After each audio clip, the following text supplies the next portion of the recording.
Hi,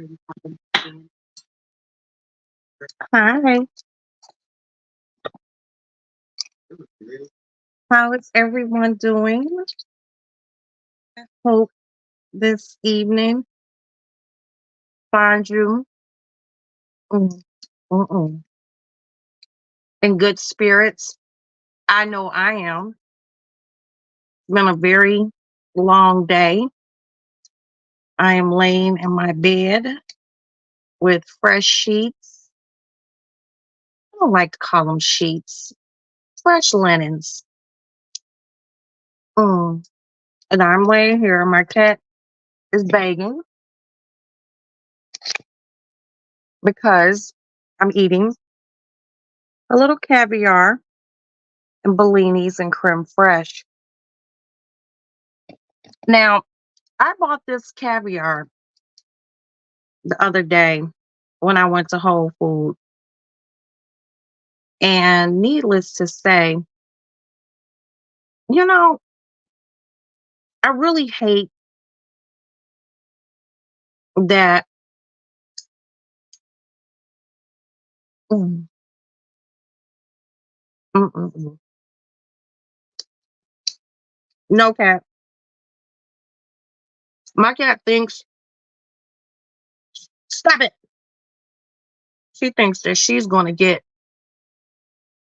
mm-mm, some of this caviar. No, sweetie. Mm, this is the good caviar. This ain't the cheap one. And I do. I do. Really, really love caviar. It's like one of those guilty pleasures for me.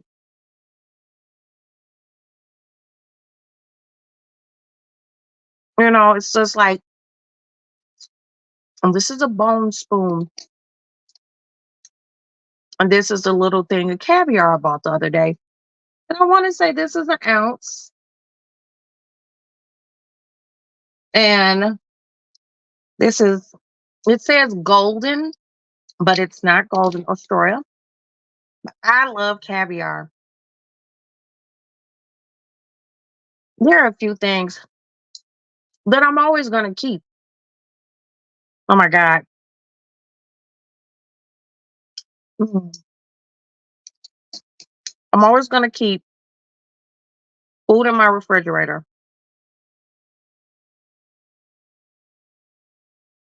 I'm always going to keep mm, fuck. This is so good.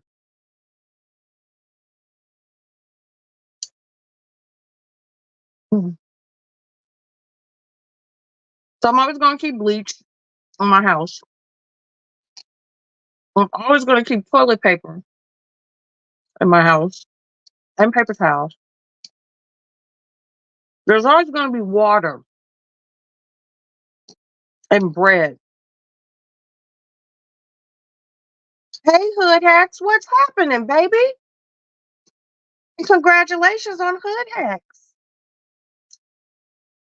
I will be subscribing. I think I might already subscribe. I'll double check.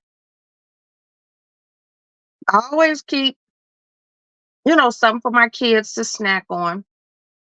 But I also always keep vodka and I always keep a good ounce of caviar. Now, this little ounce cost me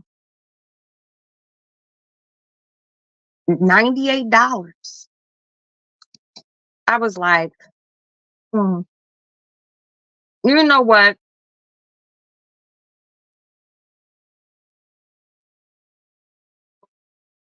Girl, I love it.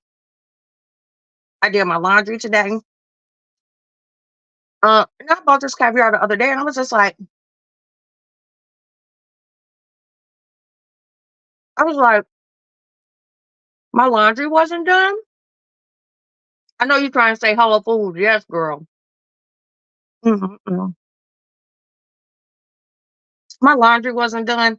So I was just like, I'm not opening up my caviar till this laundry's done. I suppose they did the laundry the other day. And guess what? I didn't feel like it. So I didn't do it. And I ended up, your dad, I like my kids are sushi, like sushi heads. I'm not a real sushi person. I don't know why. It's just, I like the California rolls. Mm-mm-mm. So anyway, sushi, my kids love that shit. So when I just didn't feel like eating it. You know what? I don't think I've ever had sashimi. I gotta ask my kids. They go to sushi restaurants all the time. Oh, I need a sip of water, y'all. Mm-mm-mm.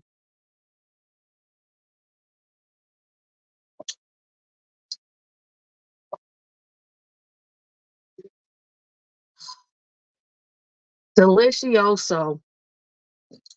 But I don't know. Have I ever had sashimi? Gotta ask the kids. I don't think I've ever had sashimi. One of my kids can tell me because they're like um they're what do you call that? Like real live sushi eaters. Now I eat everything on the pig from the rooter to the tutor. It's raw. No.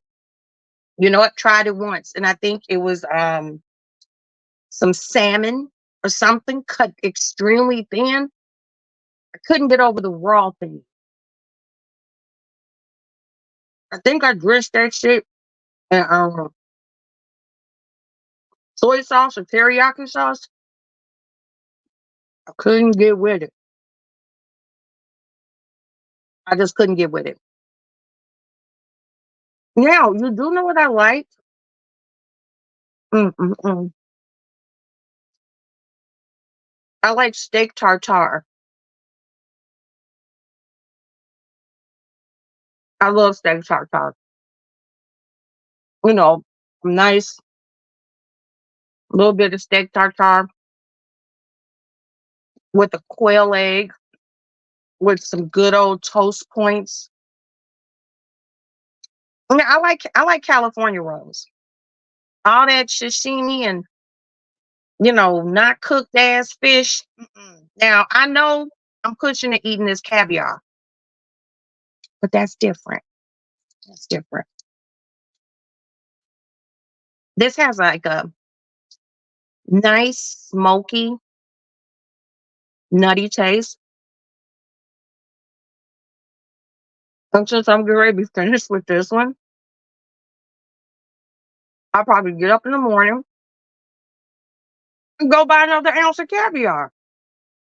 I don't have anything else to do. Mm-mm-mm. This shit is so good.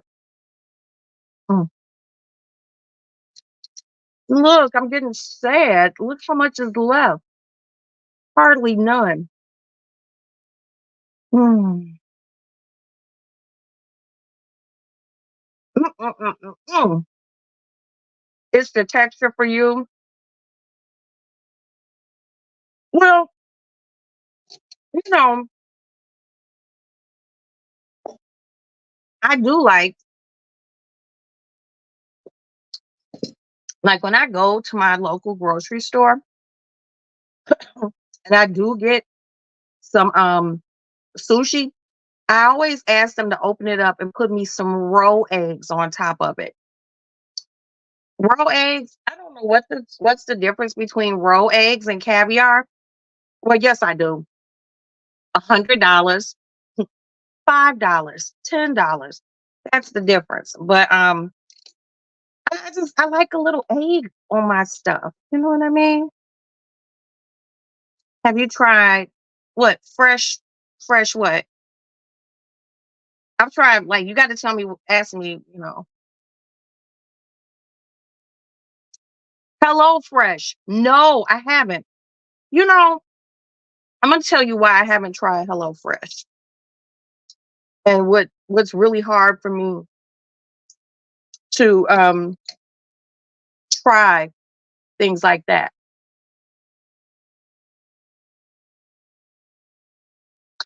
I like to touch my shit. I gotta when I shop, I gotta touch it. Oh, excuse me, pardon me. I gotta go in the store. If it's like a piece of fruit or a vegetable, I need to touch it, see the leafiness of it, see the freshness of it. Mm-mm. And I heard, don't you got to buy a special oven for that Hello Fresh too? I don't even have the counter space. I'm not even gonna lie to you. Tell my son to come get this plate. Mm-mm-mm. Ashton! Oh wow, I have the phone in here. Ashton!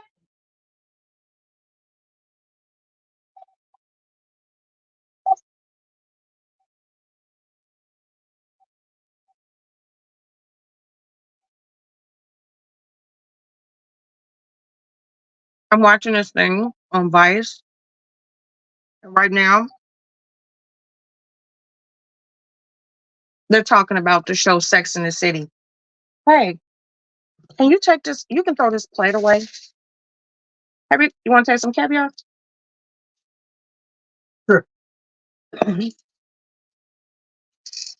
had caviar before? Have I let you eat it before? I've had sushi caviar. Oh, that's raw eggs. What do you think? Wait a minute, don't go yet, so you can go throw this away. You like raw eggs better? Oh, so but just huh, you don't like it? Weird. It's weird. Well, your mom is weird. Mm. I mean, no, weird is normal. Yeah, weird is the new normal. I think it's always been normal. If you weren't a little weird, if somebody's not a little weird, well, my son, I can't really fuck with him. Mm. When somebody's not a little weird, I don't want to be a friend. Mm. Oh, the lid to this, it's sitting on the little island. Just wanted to wash that or something? Yeah, just put it. I gotta get every motherfucking egg. This little bitty damn thing was damn near $100. What cat is that? She's been in here begging for caviar. She can't have it. She can eat the cheap shit. I'm gonna get every motherfucking egg. Hey, motherfucker, you want to taste it? Do you? Okay, look. Don't throw this spoon away, and don't throw this little jar away. But you can throw the plate away. Why are all the cats in here? This is making me very uncomfortable. Yeah. Are you serious? Well, why would you say that? Huh? Oh, here, come get this other phone, the kitchen phone.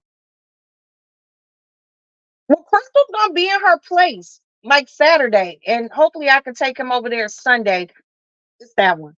If you don't work, because he's been in here hunching on he's been hunching on the other cat, and it's really gross. Hey, Pixie Dust. Mm-mm-mm. Let me give my mouth a little rinse.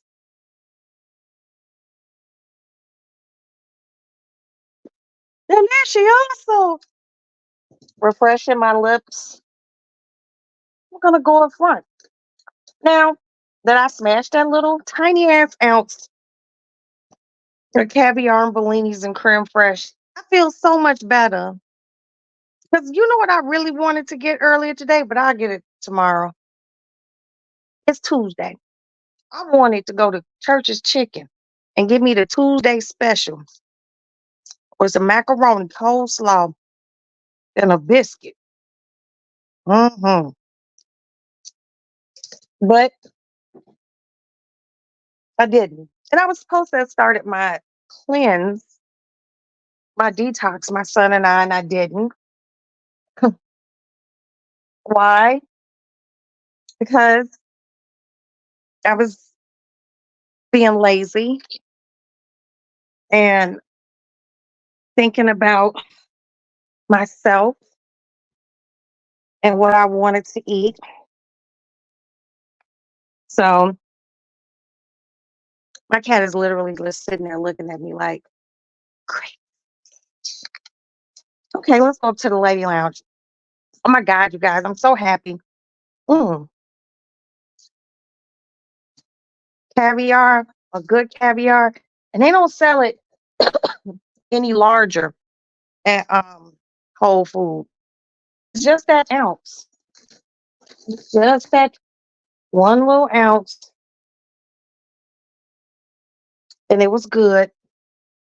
And I enjoyed it. Oh, oh, excuse me. Oh man. So yes. How was you guys' day? Your dog sick? Pixie? Is that what you're saying?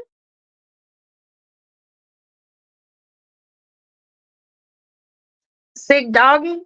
I mean, are you saying your dog is sick? If your dog is sick, please tell us what's wrong and know that I'll be praying for you because I'm a pet lover. I love all animals, cats, dogs, everything. So he's getting old. They did blood work, but thank God. He has a sensitive, you know,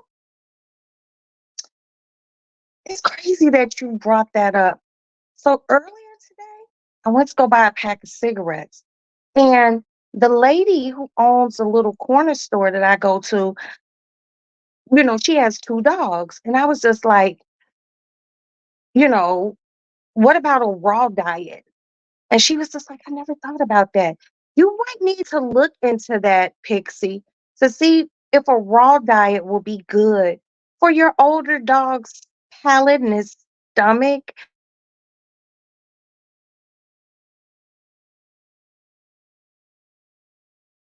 It, you could take lamb and all sorts of stuff, and like they got oats and shit that you could put in it, and you could like make your own dog food. My cats eat fried chicken when I fry it, or either I get it. Girl, try it. Just look it up. Ask the veterinarian. And just know, Pixie, I'm gonna keep you and your puppy in my prayers. I know what it's like to have a sick animal. And it's just they can't talk, like a baby. And you don't know what to do for them.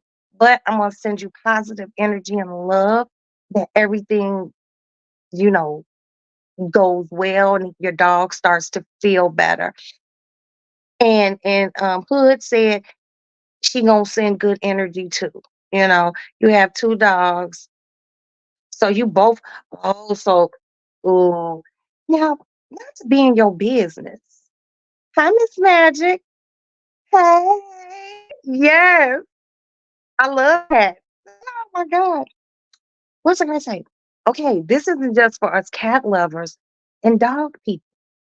There is a pet insurance that you all can look into. I swear, I think that shit is called Rabbit. And if your pet needs to go to the doctor and shit, you can use this pet insurance. Another pet insurance is through Liberty Mutual has pet insurance. Only reason why I know is because I got some Liberty Mutual is always sending something here for me or my husband. I don't know why they be sending to me. My credit's bad. But anyway, they happened to send something that said pet insurance. So I think one of the companies is going to be called Rabbit. Okay, go make you a drink, Pixie. One of the company pet insurance is called Rabbit. You got to hook up through AAA. AAA has pet insurance. See, look at the. Oh my God! Did he put my vodka in the freezer? Excuse me.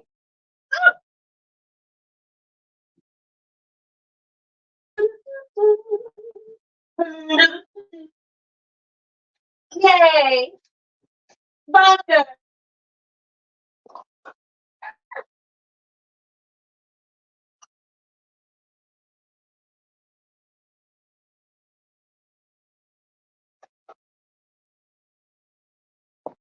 All right, all right, all right. Wow. I did not know that. That's really good to know, because my little boy cat, he's going to be leaving because he's going to go live with my kid's godmother because he has been in here hunching on one of my girl cats. She's not related to him, but this is his mama behind me. And yes, AAA girl, check that shit out. See, in the lady lounge, we just not class. We are informative over here. We are the definition of one hand will wash a motherfucking another. Check that shit out. Yeah. So he going, and once he's gone, I gotta go get not this cat, my other cat. She got to get a hysterectomy. It's $5. Look, I got somebody that got like a link card, like a snap card. I can send the cat. I can give the cat to her. She could take the cat to the veterinarian, and it's gonna cost me $900. So I'm trying to figure it out. And then I need to just basically get my cats fixed, because my cat who had some babies, she had her babies late in life. If she was a human, she would be in her 40s. That's not a good age to be having kids. Mm-mm. It's hard on the body. It's hard. Babies for young people. Shit. So check into Rabbit, check into AAA Pet Insurance, and check into Liberty Mutual. Look at my cat.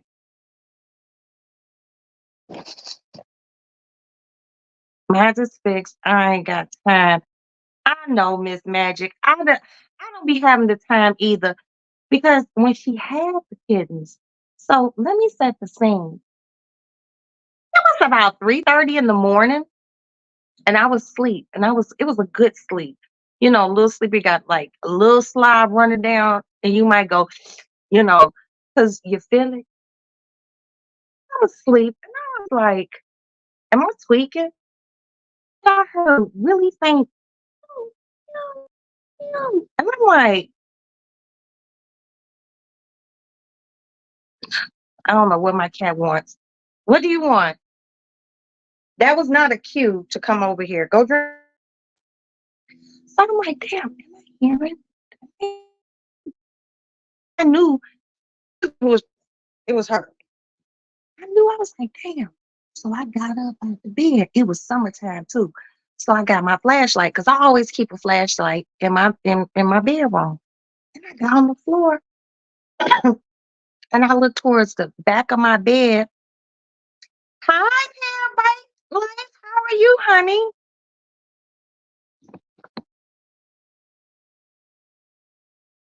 We're talking about pets, pet insurance, and me finding these kittens under my bed. So got on the floor, and I'm not young anymore. So getting up and down off the floor, that shit ain't easy. So I get under there with the flashlight. She had already had two kittens. And y'all know underneath the bed be like dusty and shit. The cat had weave hair on it. Like the kitten was dirty. She was trying her best to clean it. But then me and my son had to go underneath the bed, and I had to make a birthing box, and I let her have her babies here in the lady lounge. You know, did I play bingo this week? Mm-mm. No, I'm not until they're having a big game in June or July, and I think pot is crazy. It's like 30 some $1,000, but I ain't gonna win it. I never win it, but I'm okay with that. God don't want me to win it. If He wanted me to win it, He'll be like, boom, there you go, Roxy. To me, Spot Pet Insurance. Okay, there's another insurance company for anybody in the chat. Cat, dog, we have it here. Pet insurance. Thank you so much, Hood Hats. And thank you so much, Miss Magic, for just letting us know these things. I don't be knowing these things. So my husband told me I was crazy, right? And I was just like, well, there's a reason. There's a reason. So he's like, what's up with those chinchillas? I was like, they're chilling. He was like, don't you think it's time to find them another home? He was like, we want to be able to travel and not have anyone have to look after the pets, yada, yada, yada. Do you know I had to tell my husband a secret that I've been harboring? The secret is I've already paid a man who lives here in Chicago who is a taxidermist to, once one of them die, he gonna come pick the body up and he gonna taxiderm it and he's gonna put it in a little glass airtight case. I'm not playing. I paid for him to taxiderm both of my chinchillas because I want to keep them when they pass away. Now, when my other animals pass away, I get them cremated. I hate to even say I got a bunch of little urns with pet ashes in it, but I do because a bitch is crazy. I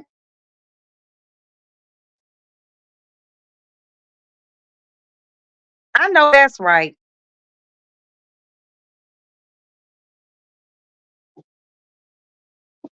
Yes, I was up late doing flowers, and then I cut that rack of lamb up, and I put it in a marinade, and I cooked them. Did I cook that yesterday? Yes, I cooked it yesterday, and my sons, my husband went crazy. They were like, "These are so good." And I took pictures and they're on my Roxy Lady Lounge Instagram page because I couldn't I tried to put it on my community wall on YouTube and it said something about the ratio or something was too big. I don't know. But it's on my Instagram page. You have your dog's paw prints. Oh, you know, are these paw prints tattooed on you? Because I'm already up to like 20 some tattoos. I don't know if I can get another tattoo. You know what I mean? I was really way out there with tattoos. I just get them made it. You know what I mean? Just call it a day. You know. Now I lost one of my guinea pigs. One of my guinea pigs passed away right after we dropped. I guess he died. Well, she died sometime when we were getting Maddie back to college. It was tragic. And she had been dead for a few days. So when I came in the house and got up the steps, I was like, something stank. She had maggots on her. My son had to clean out the cage. It was really gross. And my other two guinea pigs were horribly traumatized behind that. I was just like, I'm so sorry. I had to go buy them like a bushel of carrots or something. It was really sad. It was really sad. But yeah, my husband's just like, I know you didn't pay to get those things, to get those things stuffed. I said, yes. He said, why, Roxanne? And I said, I don't know. I don't know. It's something that I felt like I needed to do because they're cute. They're cute. They're very cute. The vet plastered the print. Okay, you don't have tats. Okay. Well, that's good. That's so Queen. So my neighbors are moving out downstairs, and I'm so happy. I did not like them. Ugh, they are incredibly loud. Sit down. Just sit. No, no, no, no, no, no. Don't get on me. Get on me. Oh, my neighbors are outside being very loud right now. And I'm so happy they're moving. Hopefully somebody can move in who's quiet, who doesn't allow their kids to run. Do you hear? Do you hear? You hear them?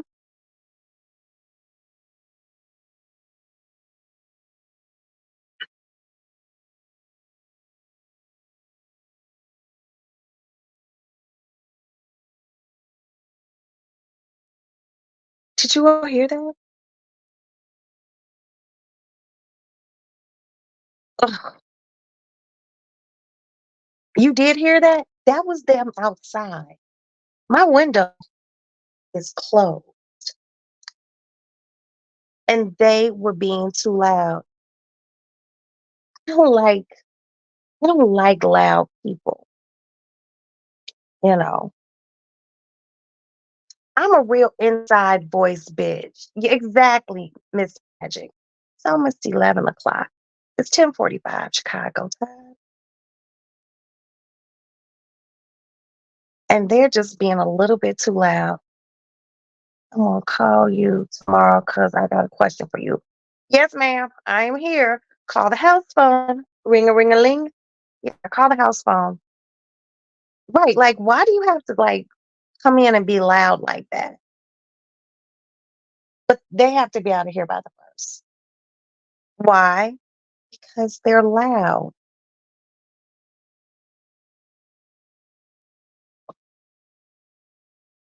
You know. Now I can scream and yell, but I'm not a loud talking person.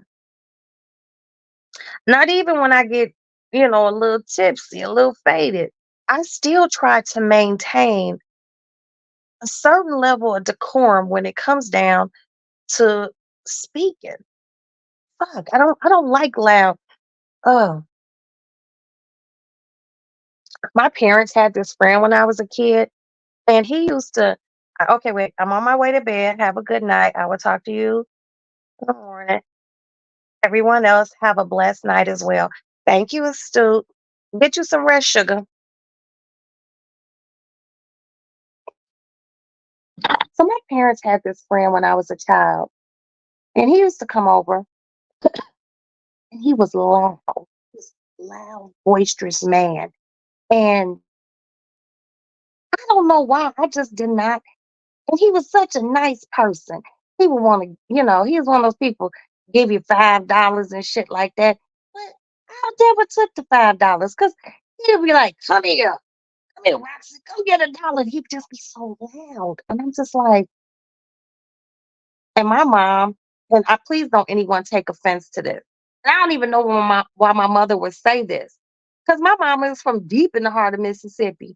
My mother would be like, he old country nigga. I would be like, I didn't understand it when she was talking about them. Because I was only like 7 to 8 years old.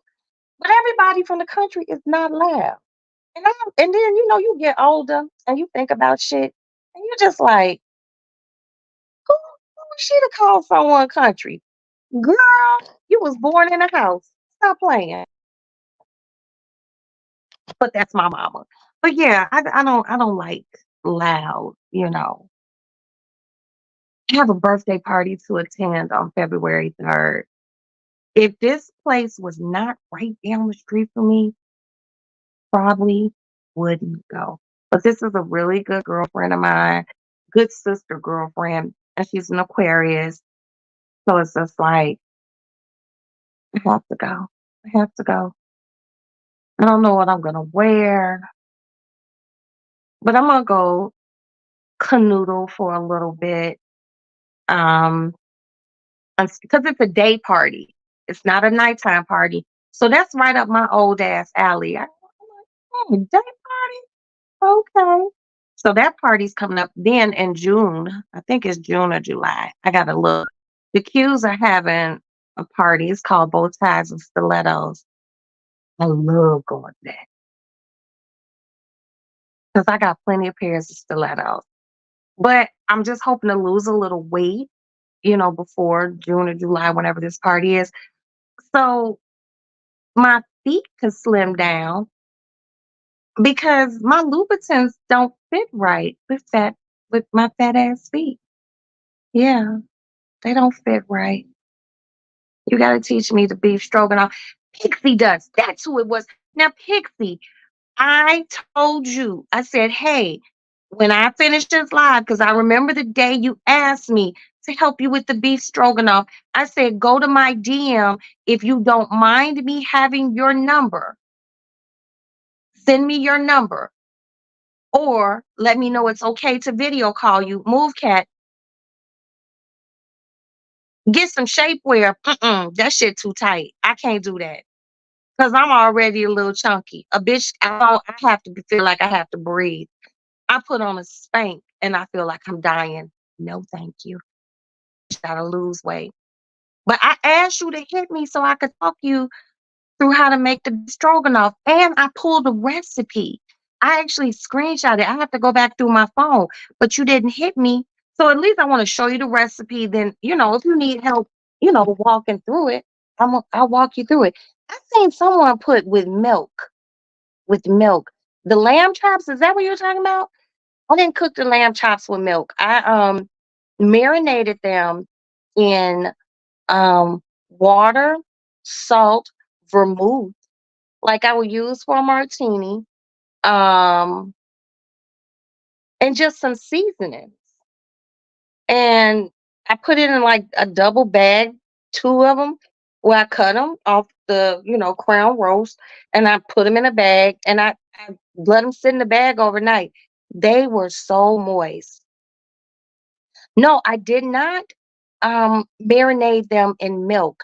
And thank you so much, Hood Hacks, because guess what? I never knew about that.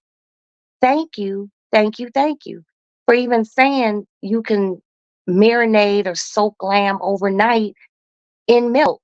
Thank you so much. Next time I make lamb, I will try that. What I use milk for is when I make my liver rice and gravy. I soak my livers for a day or two in milk. I don't buy like a big ass gallon. I get the one about this big. I take my livers out the package. I wash them, pat them dry, and I do my hair like that when I pat them dry. Then I put them in a Ziploc. Then I pour the milk in it. And then I just set it inside of a big bowl just in case, it punctures or some shit. Because cleaning out the bottom of the refrigerator is a horrible job. It's a horrible job. And I don't usually do it. My son does it for me because my nails are long. But once he leaves home, I'm not gonna do that shit. I ain't gonna sit here and lie to y'all. I'm gonna hire somebody. A bitch quick to hire a motherfucker to do something. I'm not gonna be around here breaking no motherfucking nails. But anyway, I will soak my livers in milk for a day or two. What the milk does to the liver, y'all. And I know a lot of people be like, I hate livers. I was not a liver lover. Okay. I was a bitch, but I did not fuck with livers. But then I was just like, I'm grown. I can't carry this childhood trauma over into adulthood.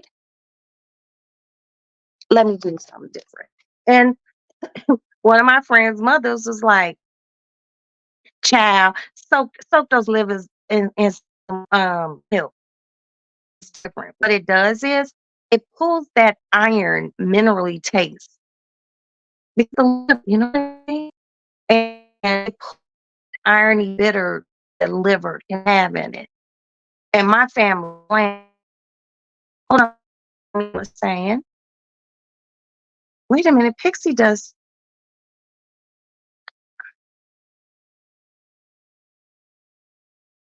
I know I could stretch my stilettos. I could probably put them in the freezer and let them get cold.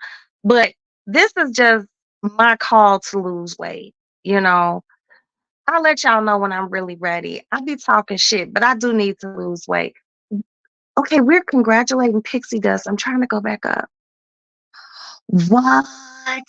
This is what we're congratulating Miss Pixie Dust about.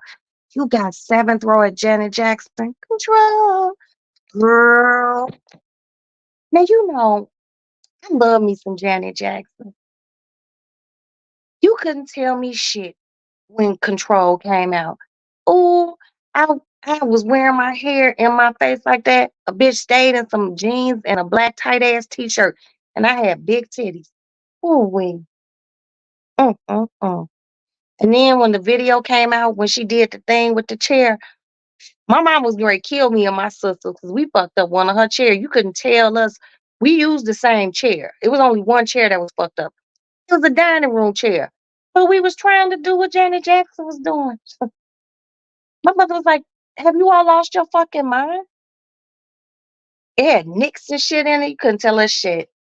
But yes, congratulations. It does. Make sure you take plenty, plenty of pictures. Oh my God. And I seen that she was going on tour. That is so awesome. And I hope you have fun, girl.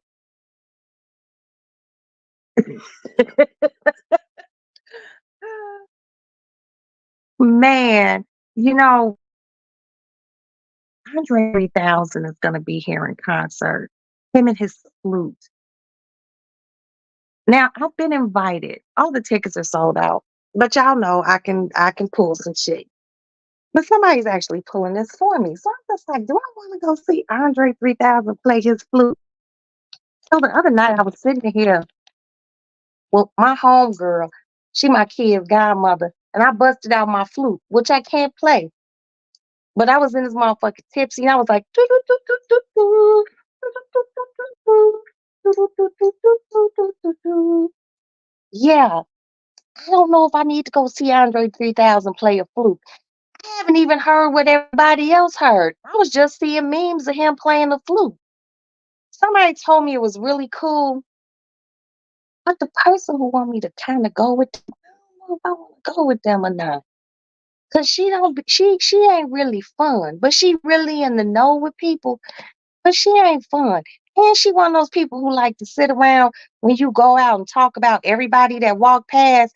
And I don't do that. That's not a good time. Just going out to talk about people. She might be like, "Ooh, I don't like her sideburns. And why he wearing that? And why, I don't she knows I'll fight. So I don't know if I should go out with her now. Hold on, y'all. Let me ask somebody else.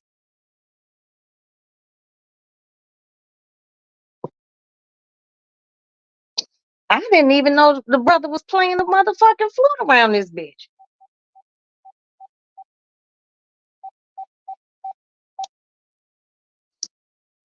This if this motherfucker answered the phone.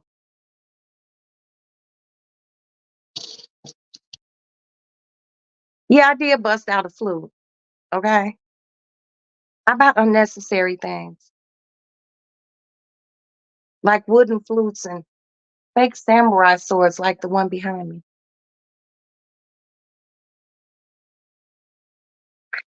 They'll call me back tomorrow. But yeah, I don't know. But I really hope you have a great, great time, seeing Miss Janet Jackson, Miss Jackson if you're nasty.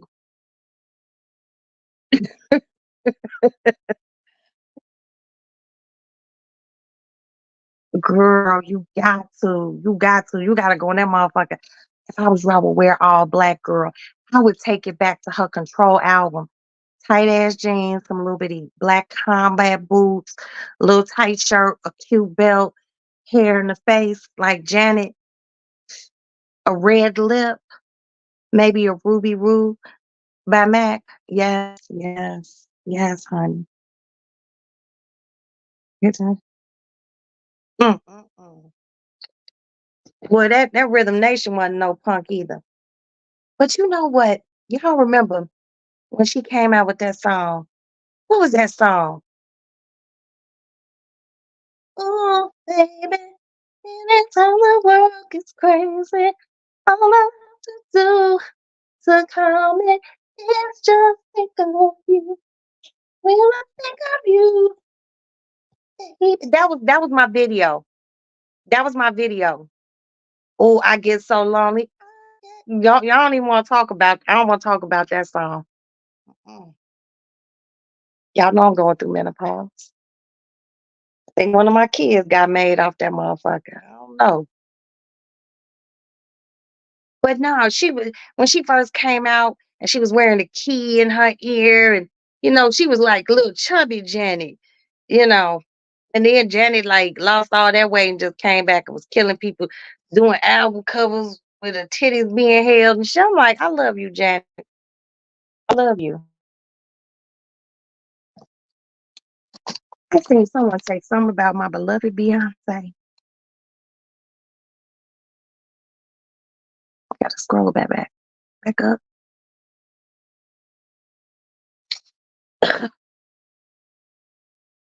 Man, Janet was. Janet was, and you got to think about how impactful Janet was. Like, we were already like riding the wave of Michael, man. We were riding that motherfucker. And then here come his baby sister. And then when they did that motherfucking song together, quick, quick trivia. What was that song? Come on, y'all. Help me, help me, help me, help me. The song Michael and his sister did together. Come on, y'all. Damn. And I know the song is on it. Man, you got to give it where credit's due. What is that song, y'all, that Michael and Janet did together? Scream. Do you all know that to this date, it's probably one of the most expensive videos ever made? Y'all ever notice Mike always made the most expensive videos? I was just like, I love Mike. And I miss Michael Jackson. I just be thinking like, damn, what if he was still here? When Michael Jackson died, the day he died, I swear on my kids, I stayed in bed for 2 days and cried. Like I cried like Mike was like my brother, my uncle. You know, I remember seeing him as a child, like on TV. I'm 50. Damn, how old am I? 53? Am I 53? Yeah, I'm 53. Hey, King, what's up, sugar? So when Michael Jackson died, I was just like, and my husband was home, my kids are home, and I just cried all I cried. Like it looked like somebody punched me in my fucking face. It was so sad. But I mean, he was Mike, and you know, Janet's still here. So we just gonna keep on loving Janet and give her flowers.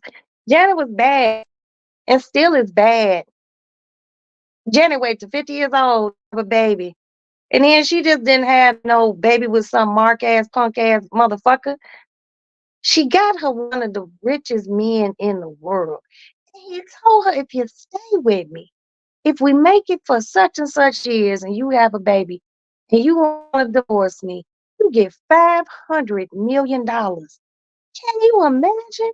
These bitches out here that can't get 25 from a baby's daddy. I be thinking about when I was younger and little. Yeah, he was a billionaire. Billionaire. Had a lot of money. Janet stuck that shit out, got that that guap and left. She's like, peace out, get money, motherfucker.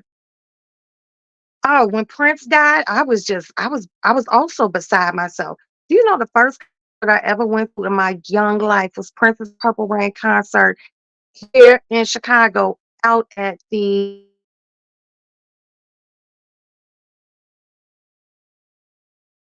years old, I went with one of my girlfriends that I grew up with. Her name was Tracy Myrick. My mama dropped us off and went and sat in the bar while we were at the concert. We shouldn't have been in no Princess Purple Rain concert. We really shouldn't have. But I remember being a kid and Prince had song like Head, and you used to listen to that shit on low like this.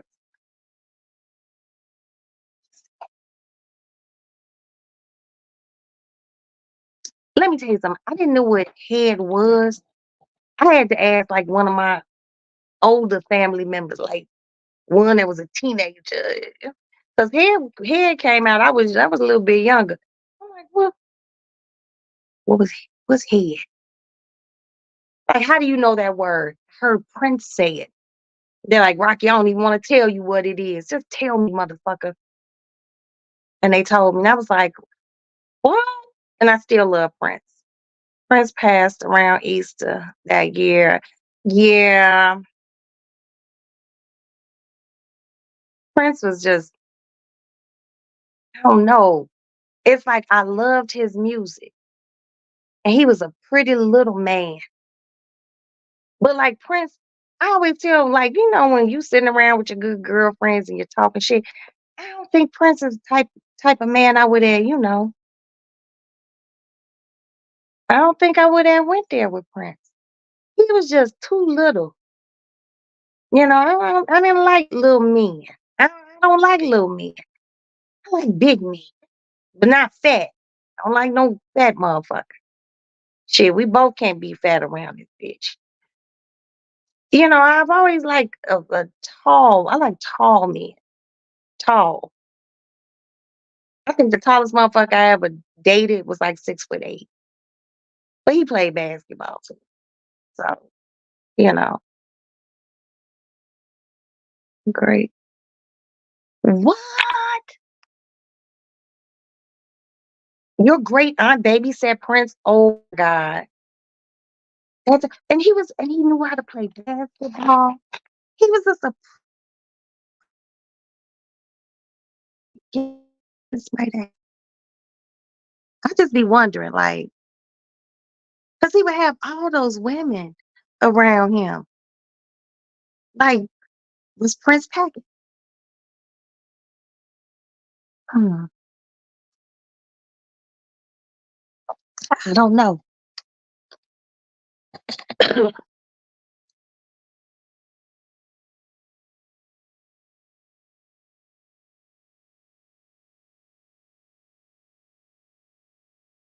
Rick Ross is looking better. He done lost weight for health purposes, you know, and he looking better. Good for Rick Ross. Give me Simon from Blue Hill Ave. LOL. Who is Simon? Who is Blue Hill Ave? I know not what you speak.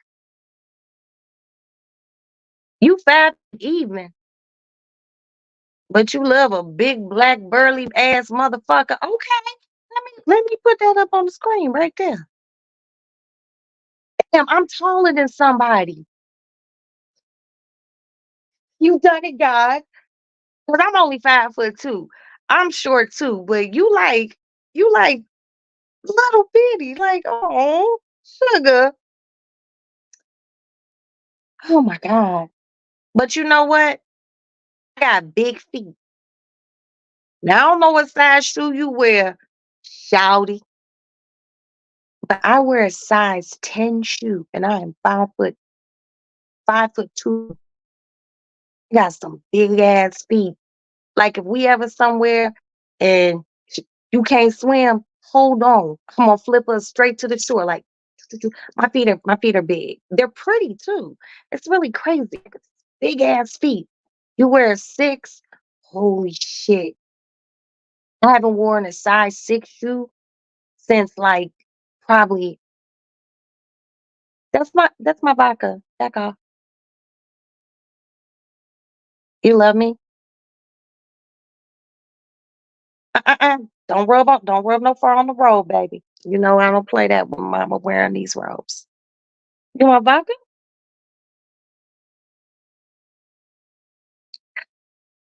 Prince had his height, which ended up affecting his hip. Right, because he always wore those hips. You wear a 10 too? Okay, to the Bigfoot bitches. Hey, to the Bigfoot bitches. Not to call you a bitch, sweetie. You know I love you, hood. My feet are big. Little Miss Magic running around here with feet the size of Tinkerbell and shit. I'm kind of jealous now. Y'all know I'm not usually jealous of people because y'all know I always say that shit because I'm not. But it be like those women with these little bitty cute feet, y'all can always find y'all shoes. Bigfoot bitches be like having people say shit. Oh, great. There was one pair left in your size. And you just be running around like, damn, does everybody wear a size 10? I guess. Yeah. He was in those heels. And Prince danced hard. He would be doing those splits and shit. That's wear and tear on your body. That's wear and tear. But he was a short. Oh, I will tell you all a story about Prince. I never met him. Oh, let me pull my phone. I never met him, right? I know a story outside that Prince is heavily connected to. Heavy. Oh, how can I say this? The person. Okay, let me back. I have. I had a friend. The family it was the two brothers in his family. How come after the dad died, they found out a sibling who, from a sibling, an older sibling before he married their mother, because they've been married twice. They found out from a sibling that their daddy, they knew he had another family before he married their mother. But while he was married to his first wife, he tipped out on the first wife. Okay. And this ain't a legend, but I ain't gonna say no names either. He tipped out on the first wife. That was one of the reasons why they got divorced. He tipped out on the first wife and got a nurse pregnant, a lady who worked in the hospital. He was a doctor. And these black folks, he got a lady, I don't know if she was a nurse or like she helped in the hospital, but he got her pregnant with a certain celebrity that dealt very heavy with Prince. And my people found out that this entertainer is their fucking brother. Mhm. And they found out from the siblings from their daddy's first marriage. I'm like, shut the fuck up. When he called me that day, I gotta pee. And now I'm gonna tell y'all something. Hold on. Can't talk to them.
Okay, y'all, I'm back.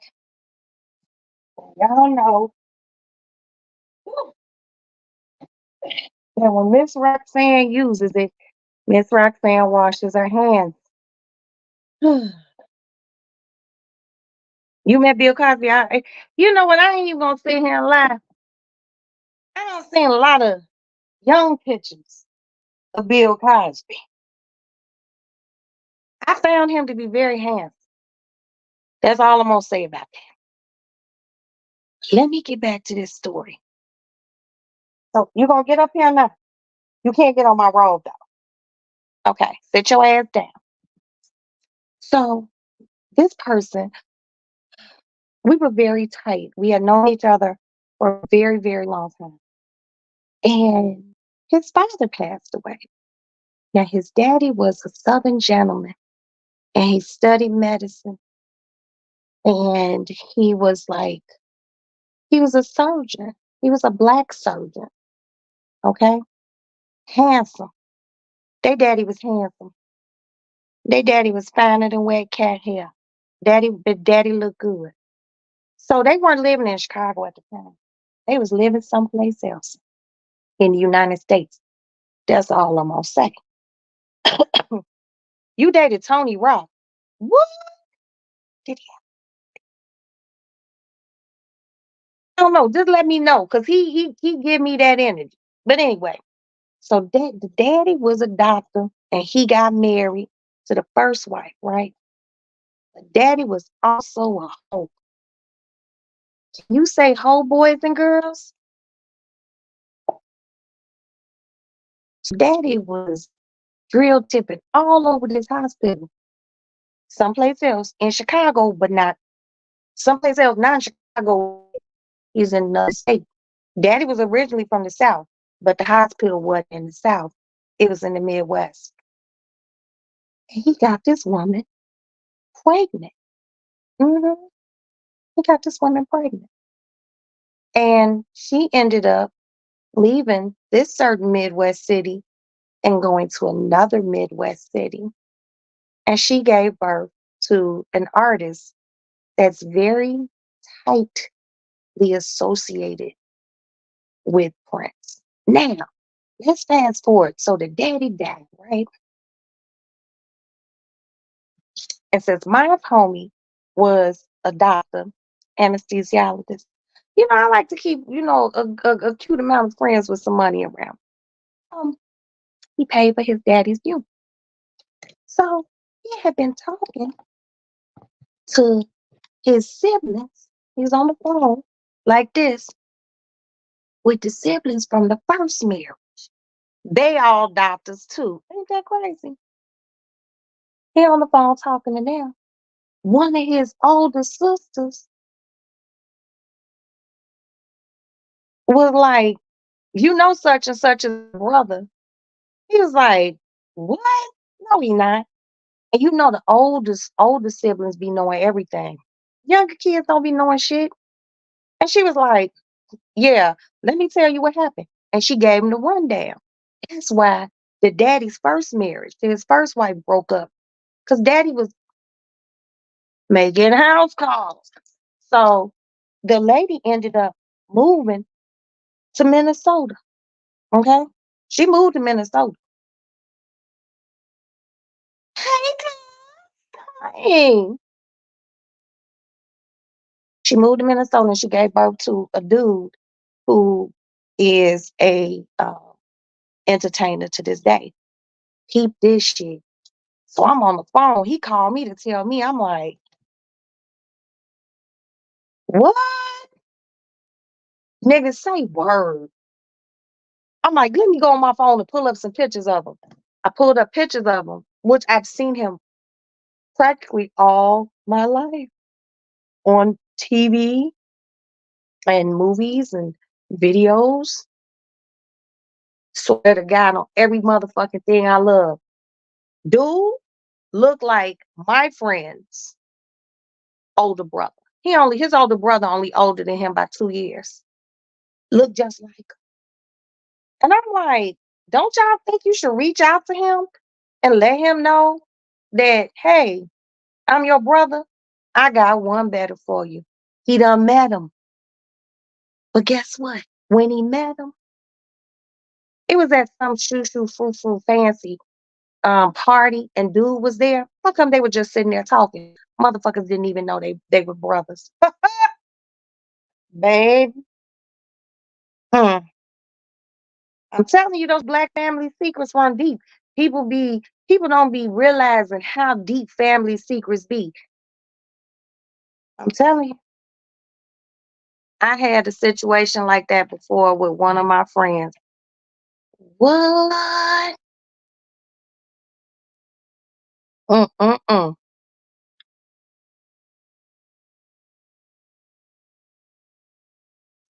I don't know.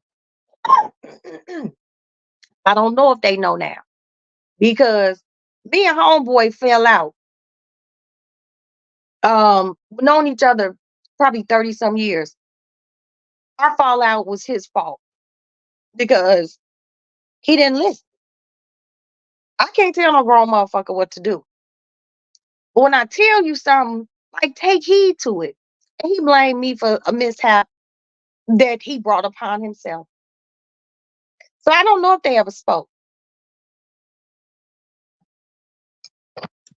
You know,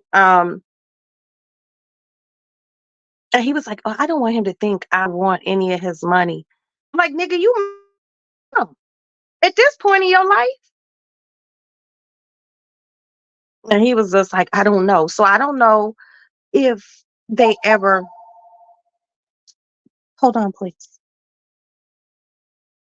Hello. What's wrong, sugar?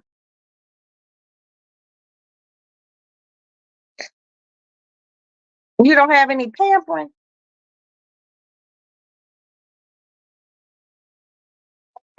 Wait, how long did you take the other ibuprofen?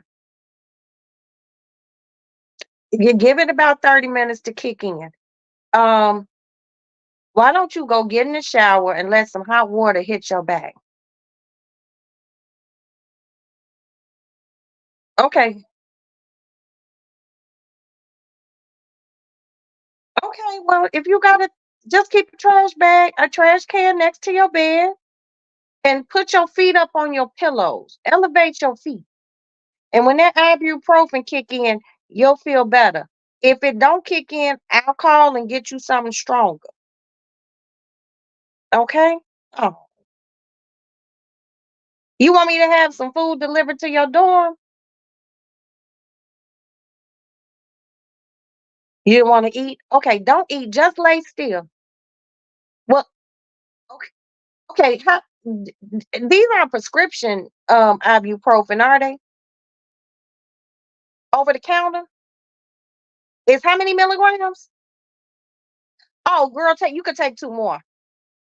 200 ain't gonna do shit. Go ahead and take two more. Let it dissolve in your stomach and let me know you feeling better. All right. I love you, daughter. All right. Bye. Oh, my sweet little baby. She don't feel good. She got the cramps. She got the cramps. But anyway, I don't know if they ever connected, because I told him be professional about it.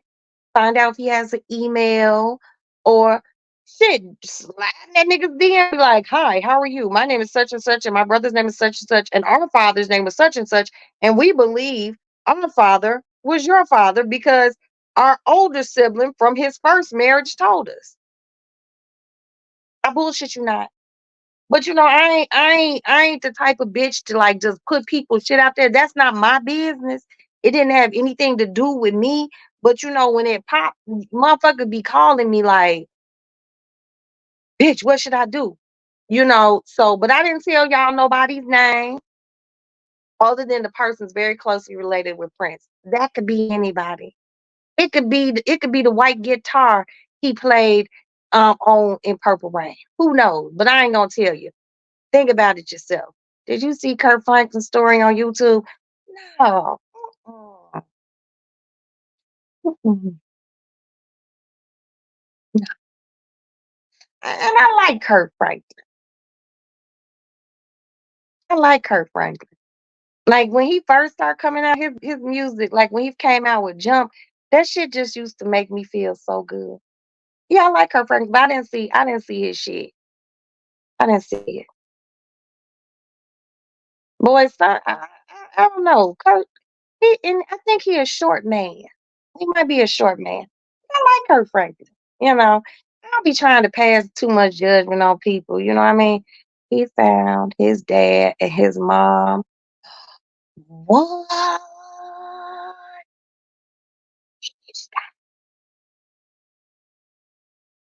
Oh. Lord have mercy. I'm gonna tell y'all something. I love my melanated people the most, but I'm telling you, Black families have a thing called Black family secrets, and they be deep. And when you find out, you be like, "What?"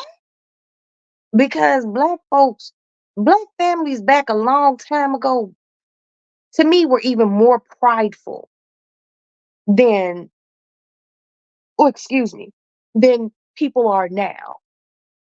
Back in the days, your 14-year-old got pregnant. Yes, gutter secrets, baby. Your 14-year-old get pregnant back in the 70s, in the 80s, even a portion of the 90s, and you lived anywhere above the Mason-Dixon line. That child was going to Mississippi to stay with his grandmother or auntie. You being a pregnant 14-year-old would look bad on the family. Black families always knew. I would never forget y'all. Never, ever, never, ever. I would never forget. I was here in Chicago. Me and my mama was in the grocery store. I was about eighth grade. Mm-hmm. Or seventh grade. It was one of them. Who fucking knows? And I seen one of my girlfriend's mom.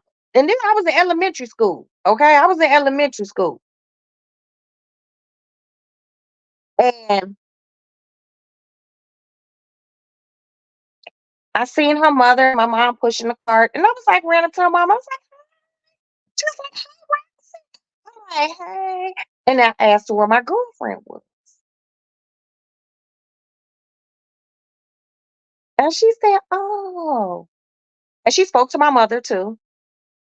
She said, oh, she in Mississippi. She been in Mississippi for a while. She had to go down there and help her grandmother. Her grandmother wasn't feeling, her grandmother got sick. I was like, okay, when's she coming back to school? And her mama was like, she'll be back at the end of the summer when school started up. I was like, okay. Well, if you talk to her, tell her I said hi. Tell her Roxanne said hi. She said, okay. My mama's overly bougie ass. As we were pushing the cart off, my mom pushing the cart, I'm looking at shit that I'm gonna put in the basket, and she gonna be like, put that shit back. I say, my mama pushing the basket, minding my business, and my mama looking straight ahead, pushing the basket. My mother was like, when she comes back to school, I don't want you hanging out with her. And that's how my mother talks. When she comes back to school, I don't want you hanging out with her, Roxanne, okay? And I looked at my mama like, why? And she didn't say anything. And back then, you didn't ask your parents why too many times, you know. But I had to ask her because the girl had never done anything to me, you know. And I said, why? My mother didn't answer me. I thought I might have caught a little quick backhand to the mouth or something, but I didn't because I questioned my mom. So then we got to the car and we put the groceries in the car and we get in the car. And my mom's in the front seat, driver's seat, of course. And I'm in the passenger seat. And my mom takes a cigarette out of her pack, and she taps it. It's like, Roxanne. I'm like, yes, mom. She said, she's a nice girl, but I don't want you hanging out with her. And I said, why? Very apprehensively, because kids didn't ask their parents why. That's a new thing. And my mom said, because that girl went to Mississippi. You in Naptown? Naptown? Hey, how are you? My mama said, that girl in Mississippi, because she's pregnant. I looked at my mama like, really? She pregnant? And my mother was like, when girls get pregnant, Black people wasn't getting abortions like that back in the 80s and 70s, you know. And they costed, and they cost a whole bunch more back then, from what I understand. Said she's pregnant, and her mother sent her to Mississippi to have that baby. And when that girl comes back for school, she won't have no baby with her. I was like, what? So I kept that with me the rest of my school year. And then summer rolled around, and lo and behold, guess what happened? She showed up at school. She showed up at school. And she hugging everyone. And she's sticking to that good old funky lie. My grandmama was sick. I had to go down there and help her. And I'm looking at her like, oh my God. I'm looking at her like, damn, I want to ask this bitch her question. But I didn't. I didn't. But, you know, she would want me to come over. I mean, we were still at the age. This girl had a baby, and we were still at the age where we were playing with fucking Barbie dolls. And I remember one day I was gonna walk to the store, but I told my mama I was walking to the store. And my mother was like, you should have the housekeeper walk to the store with you. Because we had a housekeeper. I was like, no, I'm cool. I'm just going up the street. But I was going to my tall girl's house. So I get to her house, and I'm like, man, I'm sad. I was like, walk to the store with. So she walks to the store with me, and while we're walking, I just asked her because I couldn't hold it anymore. I said, did you have a baby? And she stopped walking and looked at me like a deer in headlights. She was like this.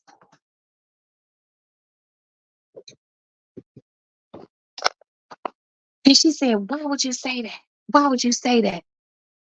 And I just kept it real with her.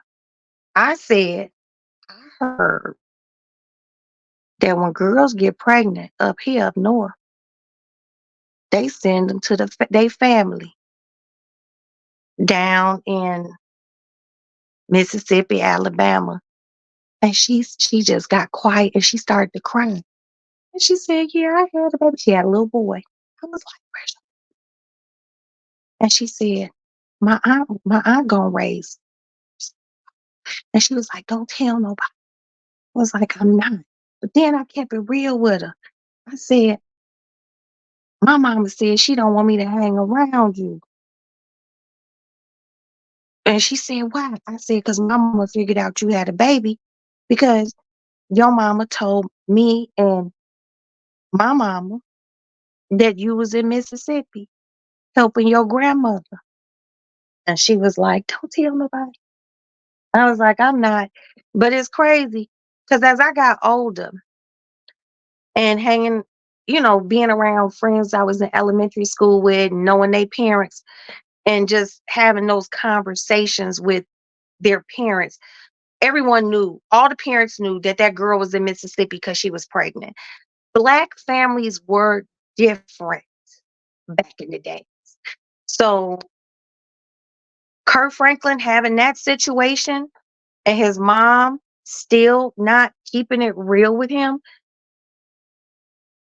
mamas may lie. DNA doesn't.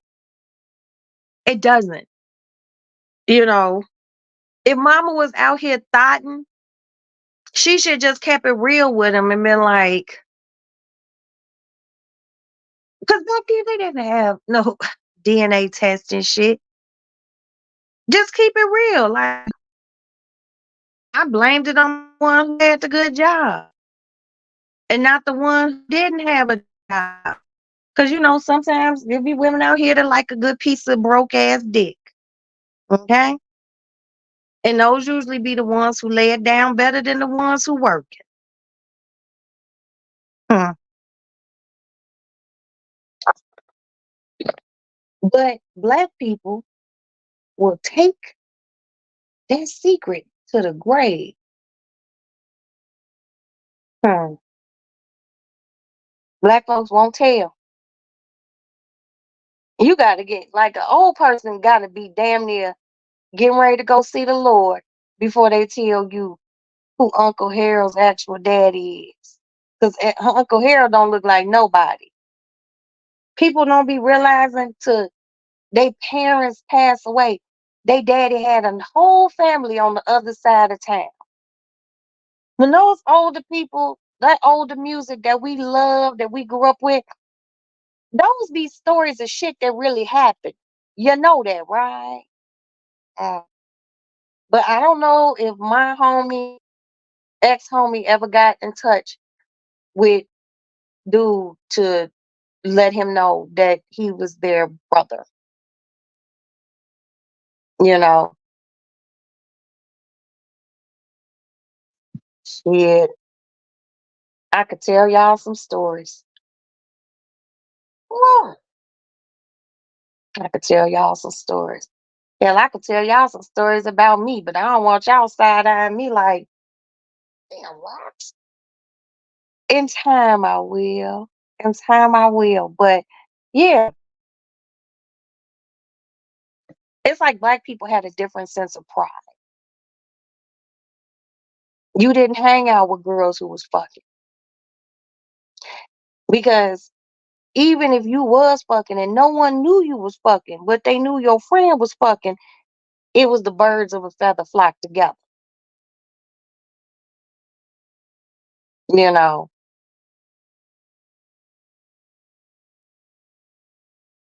shit. But I watch a lot of TV. I read a lot of books. I listen to a lot of audiobooks. But there is nothing for me more compelling than the black family stories. They be crazy, you know, and they're deep and they're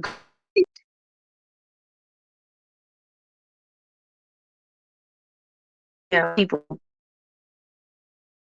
that, pardon me, my internet. I know people who found out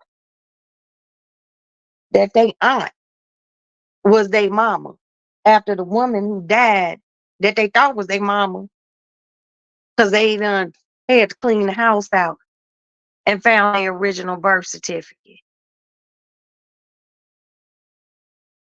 Black families.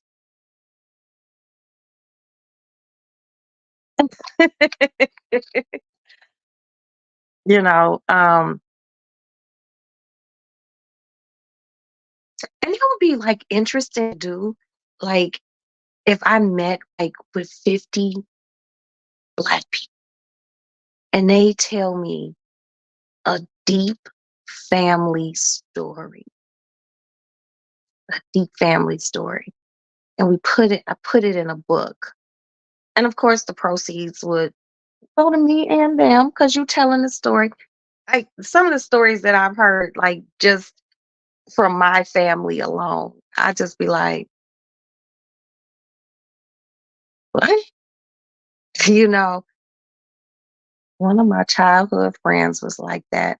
I knew she looked different from her older siblings, but she was the daughter of one of them. Wow. Wow. I'm going to tell you too. And it happened a long time ago. And it happened down in Florida. So there was this woman, and she was married to her husband. They was both black, right? And they had an older child, right? An older child. And the husband and the wife basically ran like a little gambling house. A little after hours spot. You can go drink you some, moonshine and play you some cards, probably get you some fried fish and some chicken and some greens with a little smoked meat and cornbread. The woman, there was this man in the town. And if I can remember the name, I'm gonna put it in my community page, on my community thing on here on YouTube. But it's a true story. So there was this man.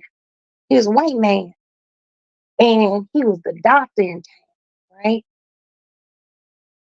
And he's seeing this is a small little town somewhere in Florida, and he was doing it. He was having sex with the black woman. Okay, and she was married. She turned up pregnant, and her husband let her have that baby. Now I seen pictures because it was a little documentary that I seen. The husband was dark and she was dark. And they first child that the husband and wife had together was dark too. And some black eyed peas, girl, you better stop playing with me. With a little pot liquor on that cornbread shit. So she had the baby. Baby a light bright. Okay. But this white doctor man, he was the town doctor. He had money. Her husband told her, look, I let this first little baby slide that you had with him. She turned around and she got pregnant again. This where it get crazy. She got pregnant because he was still fucking on her. She get pregnant and she go to him because he a doctor. And she tells him his defense. He asked the mother and hold on. He asked the mother and she said no. So what do you do? Man, you're absolutely right. Kurt Franklin's mama, she need a judo chop. So the black lady goes to the white doctor man and she's like, look, I'm pregnant again. You know I'm married. My husband know you been fucking on me. And he know that first baby ain't his. Well, the second baby I had, he know that ain't his. I need you to take care of this. He told her no. And he could had, hi, Big Reese. He could have took care of it for her. But guess what? He didn't. So one day she went to his office, right? Because back in those days, you would be in the waiting room, you would come in one door, and then like right in the examining room, there was another door. You would go out through the back door. She goes in there with a gun and she pow pows him. Yeah. And she goes out through the back door. They figured out she did it. They arrest her and they book her, and she is with child. Um, Everyone in the town knew that that second baby was that doctor's baby. She ends up miscarrying, I believe they said, in a jail cell. And they ended up committing her. I don't know if it was like to a state mental institution, but I believe it's a state mental institution. And she stayed there for years and years and years. And her husband took the two kids, the one him and her had together, and the little mixed baby, and he moved somewhere else. So when it was time for her to get out, she got out, and she was like gone in the head by then because she just wanted him, the doctor who got her pregnant. She didn't, you know, if I can find the name of this documentary or this story about this woman, you guys, I will put it on my Instagram at Roxy's Lady Lounge, and I will put it on my Roxy's Lady Lounge community wall page, or whatever it's called. And yes, that was very common back then. You know,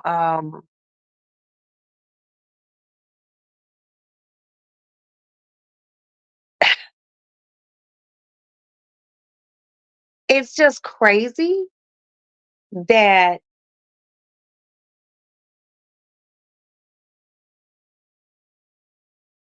they didn't understand that she did not want this child. And it's just crazy. So, but you guys, got a little cat hair on my mouth. Um, February, of course, is Black History Month. And I would like for you guys to check out a few things. Um, Dr. William Henry Gates. It's a show called Many Rivers to Cross. This is something that you literally don't have anything to do. If your house all clean Saturday and all, your laundry done and everything good, your car filled up with gas, you got a refrigerator full of food, it's probably a 6-part series. And each episode is about 3 hours long. It's called Many Rivers to Cross. Oh, please, Hood Hacks, put the name of the book in the chat, sweetie. And I'll put it up in the highlights. Please share with us. But it's called Many Rivers to Cross. It's by Dr. William Henry Gates, aka Skip, who is a Harvard professor of African American Studies at Harvard. And it is one of the best documentaries I have ever seen. It is heartfelt, and it takes you back all the way from Africa to the current day. And it's a beautiful, beautiful, beautiful story to watch. Also, on A&E on February 19th, it's a 2-part series called I'm Black and I'm Proud, and it is about um, Mr. James Brown. If I see anything else, if you guys see anything that you want to share, please DM me and let me know, and I will put it out there. Or if there's some way that you could put it out there under my page, I don't know how to. I like seriously. Yo, somebody made me a thumbnail. I don't even know how to put that motherfucker up there. But also, a beautiful young lady sent me like a tutorial on how to do it. And I just been busy, and I've been sick twice. I had RSV and the flu. It was horrible. But um I'll figure it out. But like let's share some things, not just during Black History Month, even after Black History Month. But I really want you guys to watch Many Rivers to Cross. Many Rivers to Cross. Many Rivers to Cross. It is a documentary by Dr. William Henry Gates. Dr. William Henry Gates. Please watch it. Don't have anything to do. This is something that you can lay in bed and watch on your own. You can watch it with your spouse. You can watch it with your boyfriend, your sisters, your soror. You know,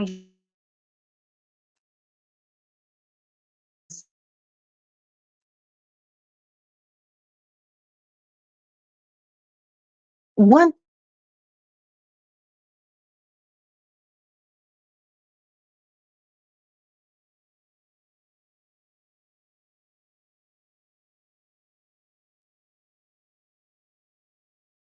it says share with you. I can't. Why can't you share it? Why? Why? I want to know.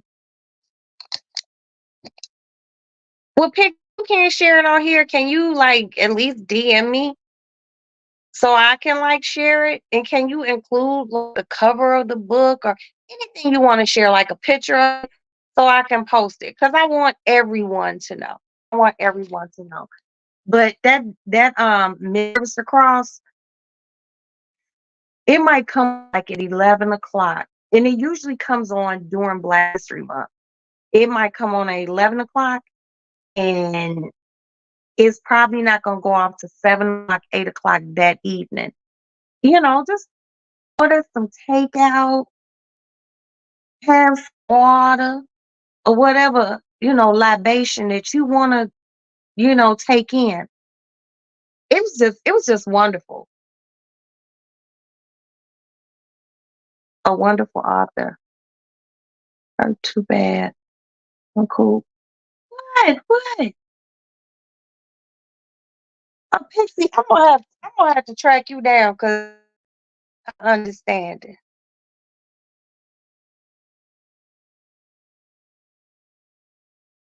I wanna know. But I ain't gonna push you because I ain't no pushy ass person. Um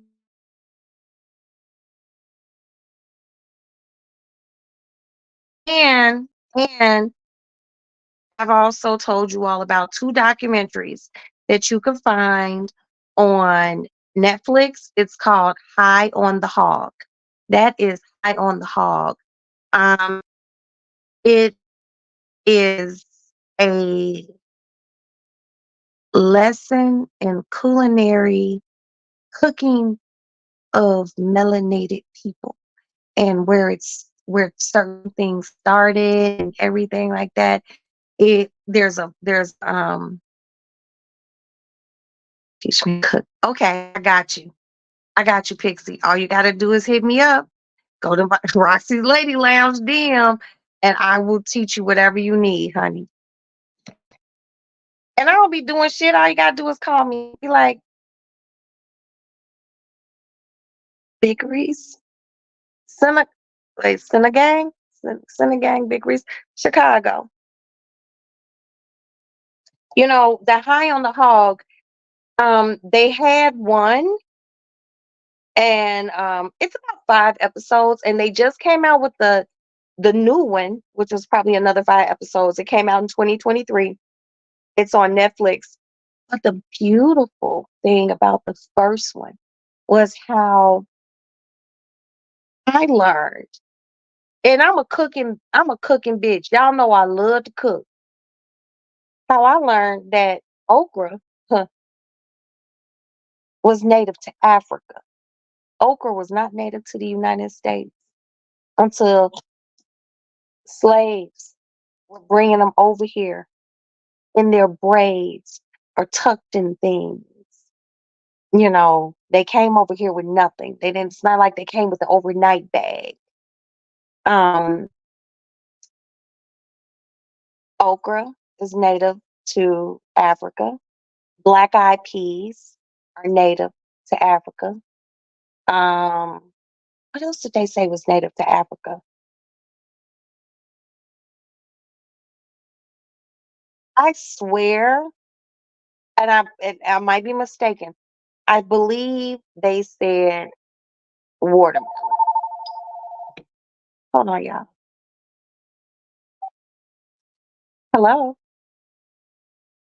Hey, you okay?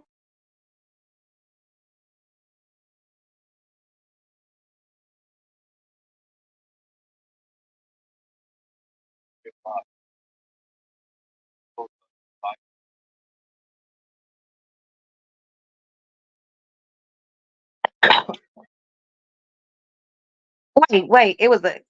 Are you okay though?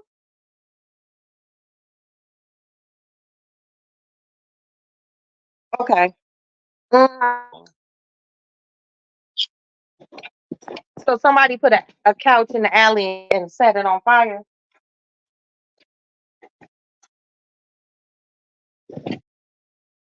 Somebody set it on fire. Couches don't set themselves on fire. No one got hurt, right?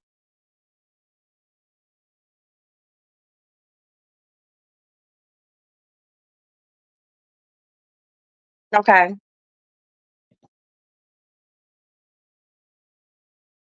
You have to do an incident report. Okay.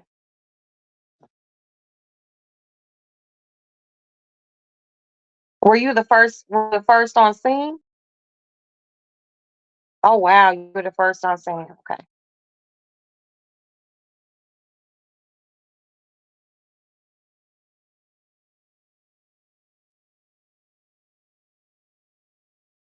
And the renters okay?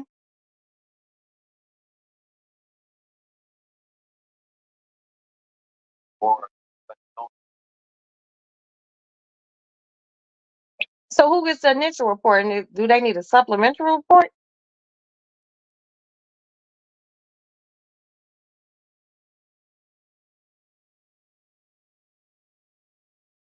Yeah, because you can't like how can you do criminal damage because you don't know who you can't who did it.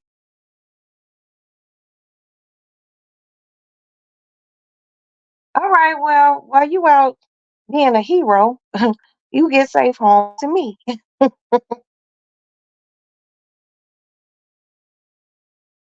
Okay. But you gotta drop the unit off? Mhm. All right.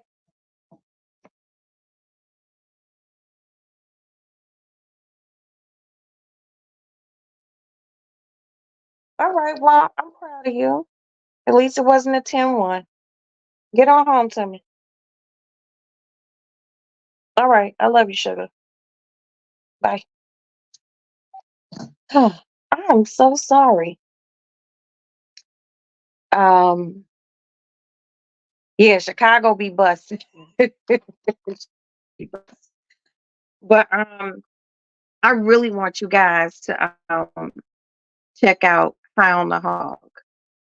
You know, it's just like a history of food and how the food that we eat, where they came from. Go ahead, mop the floor. You know, good night, Miss Magic. Thank you, sweetie. You took a Benadryl. Feeling okay? You know, I'm just so nosy. Look at me. What's wrong with you? I hope you feel okay. Good night, and please come back again. Appreciate your presence, my dear. Um, yeah, so basically, High on the Hog starts off in Africa, and they're in Africa with a professor of African cuisine, beautiful black woman. I wish I could remember her name. And they go from Africa to the low country, like in South Carolina. Um, it's so interesting. And then the second one I guess you would say it's season two. They talked about food in Atlanta during like protests and things like that. Highly interesting, highly educating. Education is sexy, knowledge is sexy. And I really want you guys to check it out. High on the hog, high on the hog. I think you all would like it. I think you all would like it. It's a national recall on cough syrup right now, guys. What is the name of the cough syrup? You know, I thought I seen that. It's like a Robitussin, like honey or something. I swear I said it the other day. But once Hood puts it on here, check your medicine cabinets, you guys. Check your medicine cabinets. You know, shit, they just had a recall on some prosciutto that they sold at Sam's Club and Costco. And I was just like, damn, I was gonna buy some prosciutto, but I didn't. And I love you too. Thank you, Pixie. Oh, and I love your name, Pixie Dust. Uh-uh. But yeah, like I said, you guys. Oh, wait. Oh, good, sis. My sisters. Oh, okay. Yeah, I have Audible. Um, let me know what it is. Right now, I downloaded Madame Marie Duval, the voodoo priestess of New Orleans. So I'm gonna be listening to that. I have a few books I've listened to, and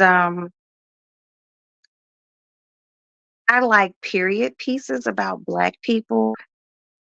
Um, there's one book that I haven't finished because it's kind of hard to listen to. I'll screenshot it and put it. Hold on, I got stuff in my eye, you guys. The other day I went and got my eyebrows done, and I went and got my nails done, and my eyelashes done. So I think I'm cute. But what's that? The other child or something? I forgot the name of it, but it's crazy. It's crazy. But I like smut books and history books. You know what? Hi, Wiz.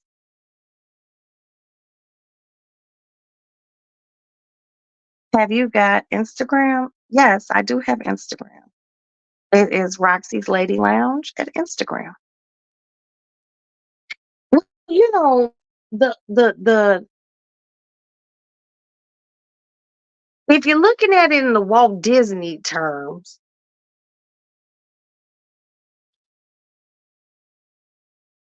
I believe that Tinkerbell, who spread her pixie dust, I think it just made you feel good. Who knows what Walt Disney was thinking about? But guess what? I love it. I love it. I love it. But like I said, please don't. And I'm doing. So many people follow me on my Instagram that a lot of times I don't accept people because it'd be like people with like one follower, and I'd be like, I don't trust you or no followers. I don't know. I don't know you. But if you fuck with me like that, let me know it's you so I can accept. And I'm gonna try to start doing more Instagrams, posts and whatnot, cooking and me shopping, because you all know I a bitch love to shop. I'm a good funky ass shopper, boy. Ain't nothing wrong with a good old shopping trip.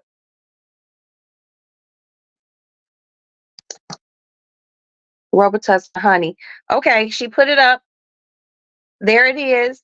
This is the Robitussin honey DT and night that has been recalled. So if any of you catch the replay, hi replay gang, I love you.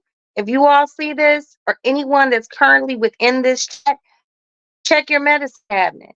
Cause that Robitussin honey is the fucking truth. Hell, I'm still here. But Google it. Google Robitussin honey day and night and see what the lot number is. You need to know the lot number on the bottle. They should let you know the lot number. And from what I understand, when there are recalls, you can take it back to the store you bought it, or you could send it back to the company and they will reimburse you your money. Robitussin ain't cheap. Stop fucking playing. It's called Glory B and Miss Higgins. What? Okay. I'm gonna look for that when I get off of here, girl. And I was also listening to a book called like The Collard Green Murders. Yeah, The Collard Green Murders. It was about like somebody in Atlanta that opened up a restaurant and a food critic came there and she turned up dead. I'm gonna have to read. I didn't stop listening to it.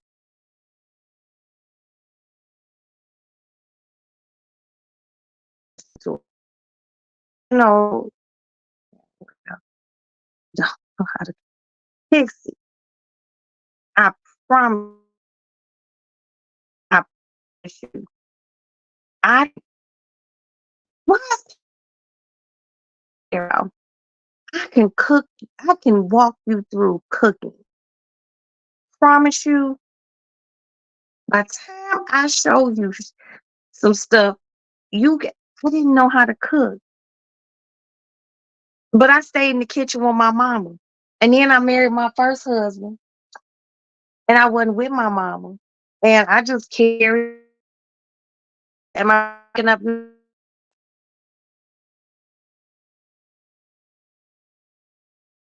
I'm sorry.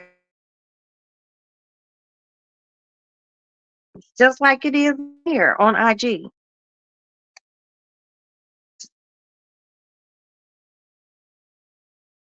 See, I could walk you through anything to cook. I'm still breaking up.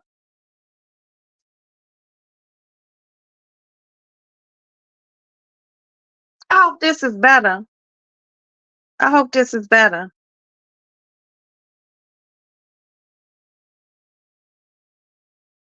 I hope you all can hear me better. But no, like if you don't know something or you want to know something, just like it's Roxy's Lady Lounge with two X's, just like it is on YouTube.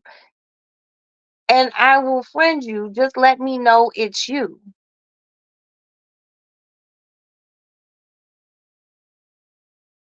You made some hot water cornbread today? Girl. I made that lamb the other day, but mm, I think Saturday, because my husband does not have to work. Ooh wee. I know what I'm gonna cook, y'all. Let me tell y'all something, and I bullshit you not. My husband works 7 days a week. I call him super cop. He works 7 days a week. It's always something. But the money's dope. Um, but he don't work. So what I think I'm gonna make,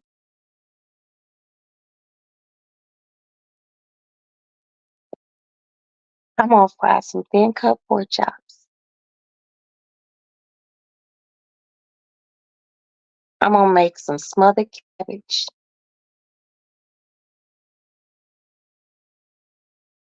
I'm gonna do a little skillet corn. I'm gonna do a little skillet corn. Some hot water cornbread. I got a jar of chow chow. Put that little chow chow on that cabbage. Yeah, cabbage, skillet corn, hot water cornbread, and pork chops. I might smother a few of the pork chops. My husband doesn't like smothered pork chops. I fuck with a good and some rice. Gotta make some rice. But I do a small thing, about 4 or 5 pork chops, for me and my sons, because they like smothered pork chops. I'll do us some smothered pork chops, and I'll just fry his pork chops, put them to the side. But I'll take a little onion and I'll smother them a few onions, you know. Nah, I don't even use the jasmine rice hood.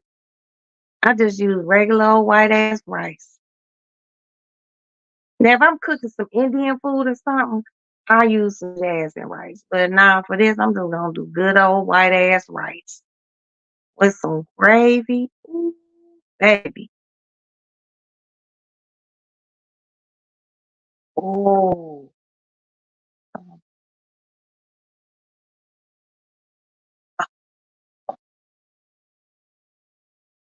mm, girl, Pixie, you better stop playing with me, girl. Nice cold day with some white beans, with some ham, baby. Little rice on the side. Yeah, girl, a little hot sauce sprinkled on that. I could lay in my bed all day and watch Law and Order and mind my motherfucking business and not worry about the world because I got everything I need. That sounds so good. But can I just tell you this, Pixie? Go to your grocery store and go to like the fresh meat section, the butcher section, and ask them to give you a ham bone. They got them back there. They don't do shit with them but throw them away. Ask them for a motherfucking ham bone and boil that ham bone in that water before you put those beans in there. Before you put, your other ham in there. Baby, that goodness that's in that bone is everything. Have you tried the Dorito casserole? My kids want me to do it. I have to wait for Maddie to get home to do it. I'm not going to be able to eat it. It would kill me because I have high blood. I might eat a little bit of it, but I seen it and it looks really, really good. But that to me, that's some young people shit, or like some tailgating, we watching football type of food. I don't know. I'm just you know, I don't know. I just like to cook. That'd be my biggest fucking problem. Know how to cook.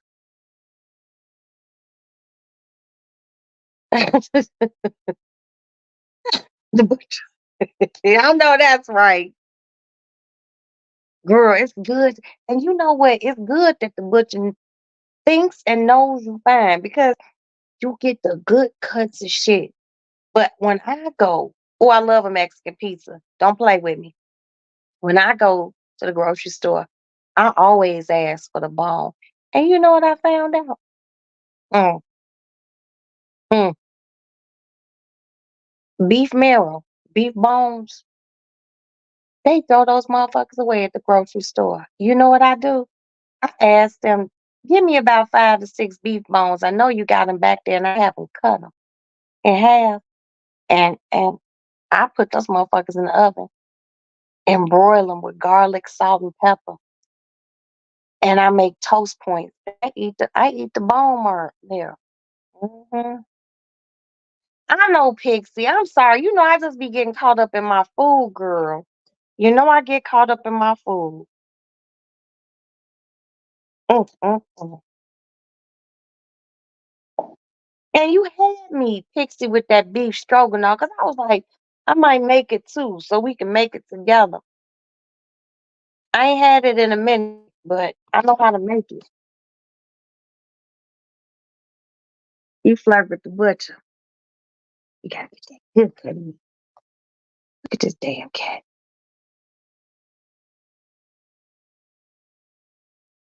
What? Say hi.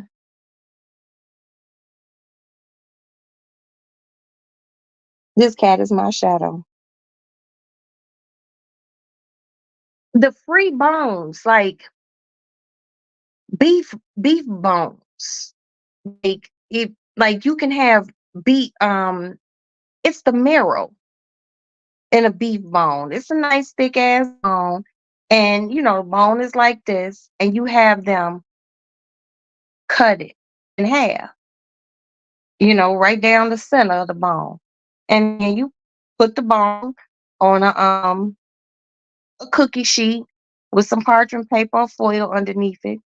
You season it. You season the bone with, oh, you said rue. Girl, you don't play with me. You saying rue now. You just you broil the bone. You bake it a little, then you put it on your broiler, and then you just eat the marrow of the bone with a piece of toast on toast points. It's good. Pixie, did you find me? Did you find me?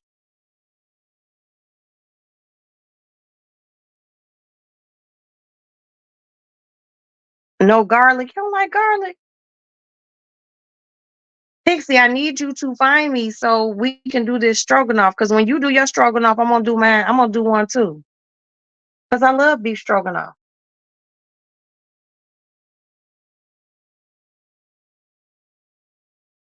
I'm serious, Pixie. When you get ready to do yours, we're gonna talk, we're gonna do it, and I'm gonna make it too.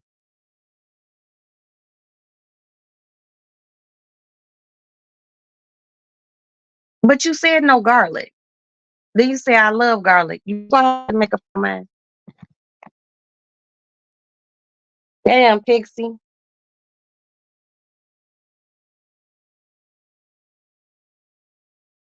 I don't understand why you can't find me on IG. Everyone else done found me. It's Roxy's Lady Lounge. I be having people with 0 followers find me. You find me. Come on.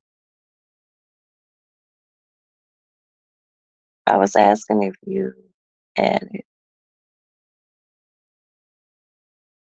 I mean, if you find me, I can add you. I already have beef stew. I love garlic. I love garlic and I love beef stew. My daughter loves me to make beef stew.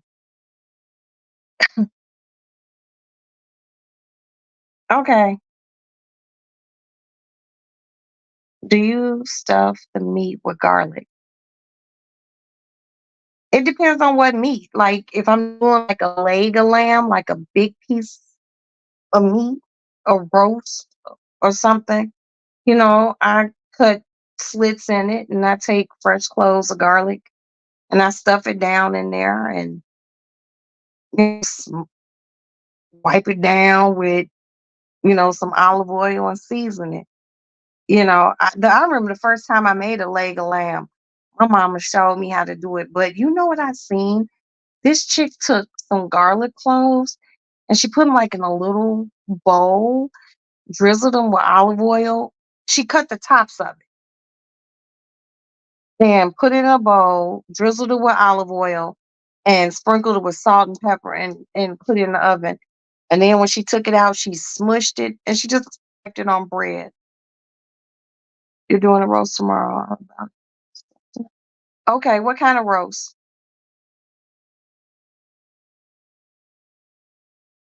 A good roast. Oh my God. Whew. I got good cooking ladies on here.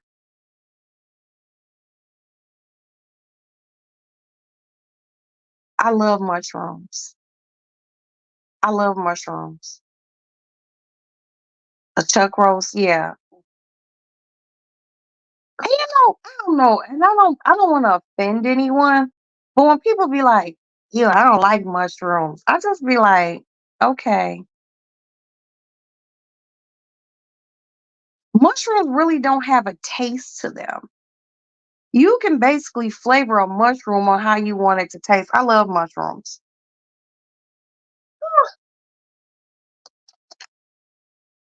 I'll be back, cat. I need to go hang my robe up. I knocked my door down the other day.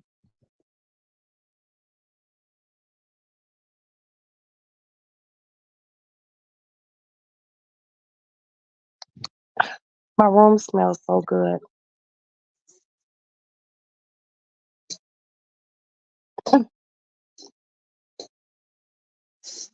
Y'all want to see one of my guilty pleasures?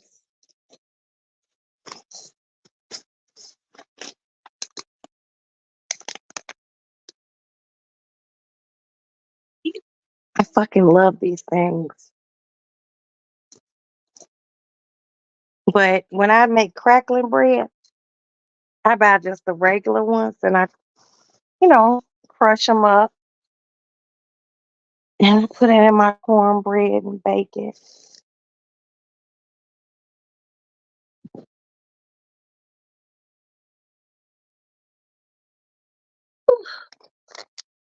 Ain't nothing like soul food.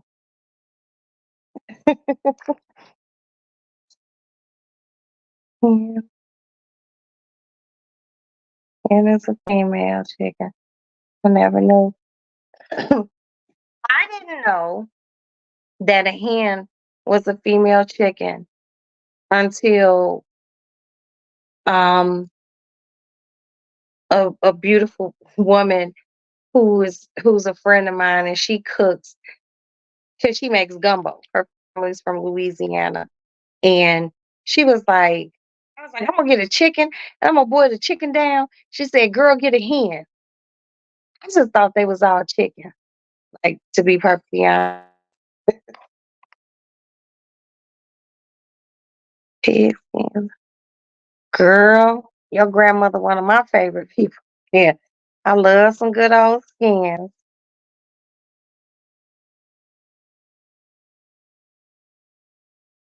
Yes, all three of us can cook. Elders, oh, an elder told you.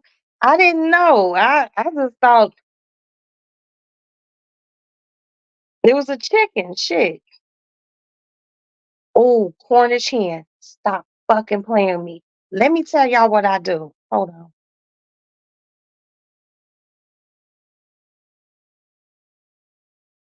Delicious. So I take my Cornish hens, right? I let them defrost. And I usually buy them at Costco because I think you get like three or four in a pack. I defrost them. Once I defrost them, I put them in a big ass bag. I wash them real good. I wash them out. Because they be having a little giblets and shit, and I take it out. I wash them. And then I put them in a big ass Ziploc bag. They call jumbos. Put them in a Ziploc bag. Y'all hear them? Y'all hear them?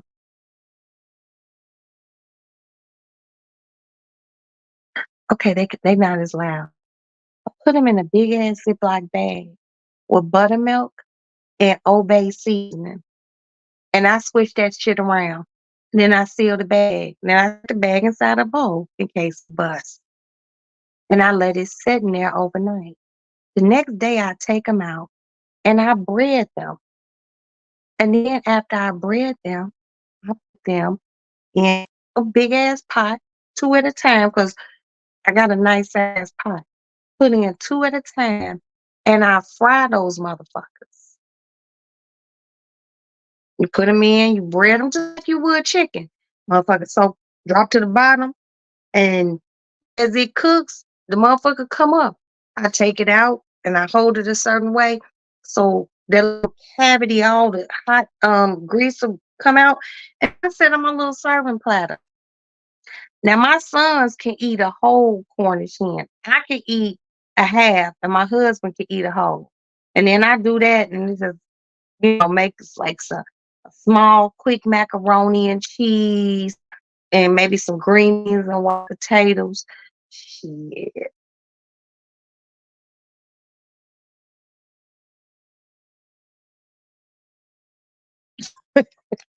that's what What's crazy? That's what me and my sisters used to call Cornish hens, tiny chickens. And my mother never fried them. She would just put them in the oven. And then just one day, I just By myself, and I was grown and married. I was like, let me tell my son to come fix my door first while. I said, let me just try to cook a, a whole one. I mean, it ain't nothing but a little bit of chicken. So, and that shit just fried up so nice. Ooh, so nice. Ooh, little cat asking. How many times I gotta knock? You in bed? Come fix mama's door real quick. Cause it fell on me, baby.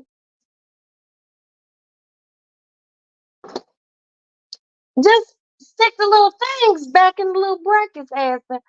I'm not asking you to be Bob the Builder, baby. Just get it up so I don't have to. I just go buy a new door. But I don't want to injure myself. I gotta make sure my kitchen is some sort of order. Move, little cat. Hold on, y'all.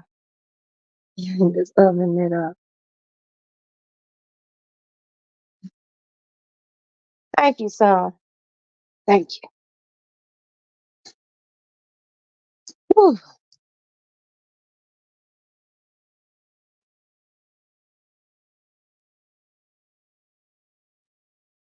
Has ever cooked a Cornish hen, and then I done used a hen to boil a hen down to make my roux for my gumbo.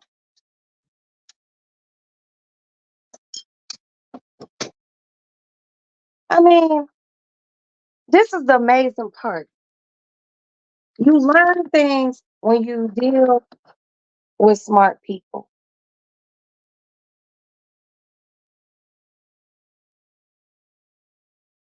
I'm hungry already, but shit, I'm just gonna wait. But I am gonna do pork chops this weekend. My husband was talking about, hey, let's go to the. He wanted to go somewhere. I don't want to go to the shit. I just want to cook and sit in the house. Look at my son. You gotta, you gotta get up on that chair. How you? You can't be fixing things in Versace robes, son. That's never.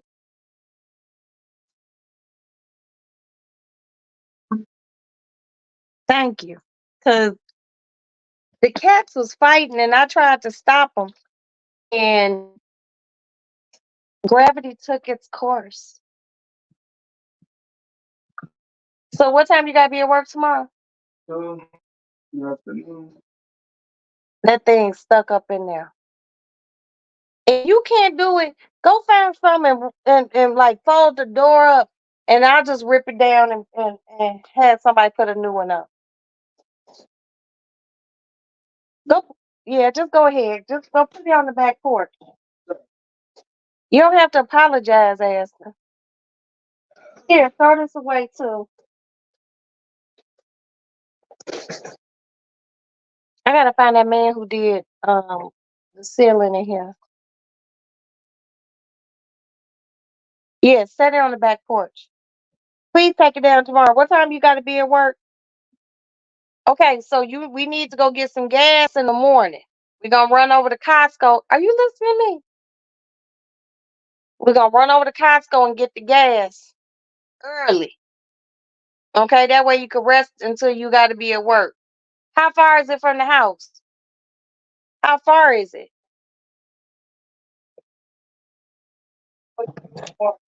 But you work in Chicago Med? Okay. Why can't y'all work Chicago PD? I don't know if y'all watch Chicago. Yes, yes, he drives. He drive now. Yes, he drives now. Oh, now y'all know I like Chicago PD because y'all know they got that down there at water. His name is Leroyce Hawkins. That motherfucker fine. Oh, he fine. He half the reason why I watched the motherfucking show.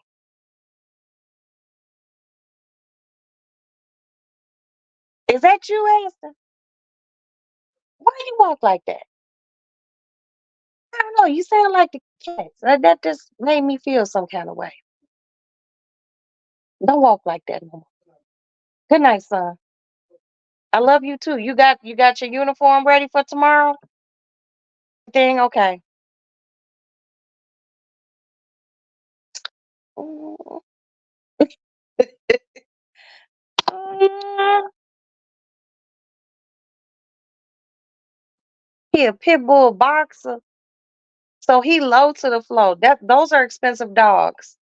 I know that mix. There's a guy over here who sells those. They're very expensive. I'm not even gonna put it out on blast, but I know how much those dogs cost. And they're so cute. I'm a dog. I'm like a labradoodle bitch or a schnoodle doodle, something like that. He was free. Well, everybody don't have it like my cats were free. My cats are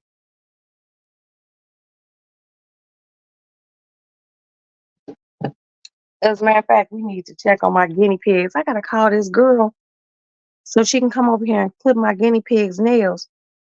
She charged $20 per guinea pig. I only got two guinea pigs left.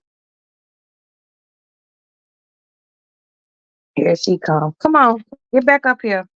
She only charged me $20 a guinea pig. But my chinchillas don't be needing no care. They just need love.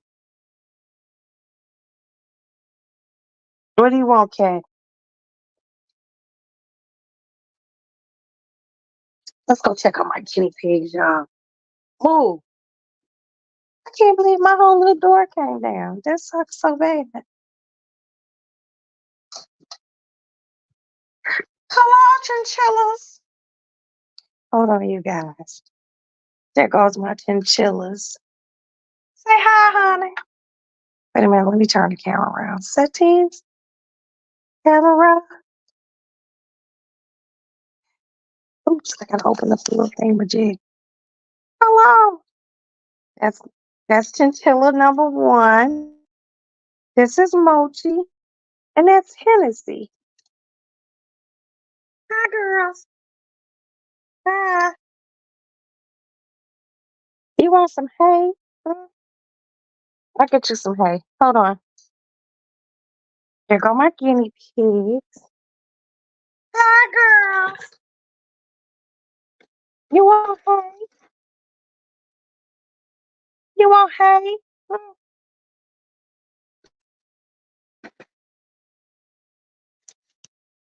There you go.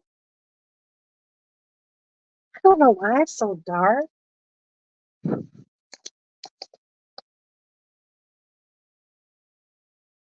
Those are my guinea pigs. And here goes my cat in the cat pool. My life is crazy. What do you want, honey? Look how she ran up here. What do you want? What do you want? My cat wants cat treats. Here, that's all the cat treats. I have to buy more tomorrow. You all suck. Let me give you all some hay. Ugh, I just don't know, like, what's so crazy is just like the fact that I have a room full of small animals. Here you go, mulch and hens. Huh?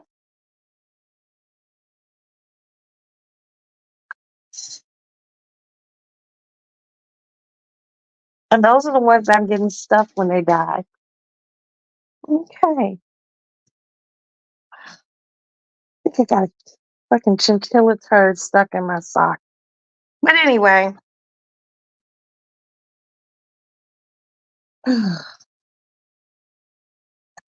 my life. Ugh. Back to you guys. Yes, I have dust. They have a bathtub, girl. And it's really crazy because so every year I have to, right before the beginning of summer, I take my furs to the furrier for cold storage and cleaning. Oh, excuse me. And I thought that they clean my furs, like my mink or any of my other furs, with the exception of the chinchilla. I thought they cleaned your furs with water. They don't. They clean them with sand. And just like a little tidbit, anyone who has a fur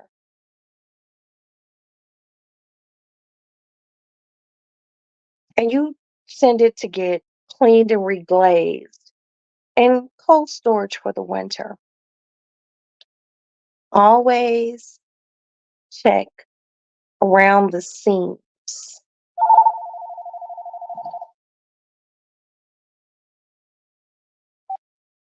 Hello?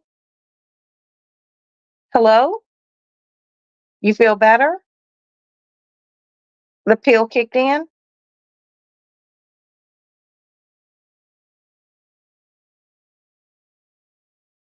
You haven't left your room. Okay. Oh, sugar. No. Well, as long as you feel better now. What time is your first class tomorrow? Okay, so you have time. You got enough for everything? Hmm. Okay. Okay.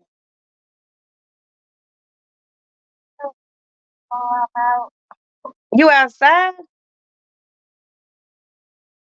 Okay. Okay. All right. Okay. Okay, that's good. Well, try to take you a good hot shower.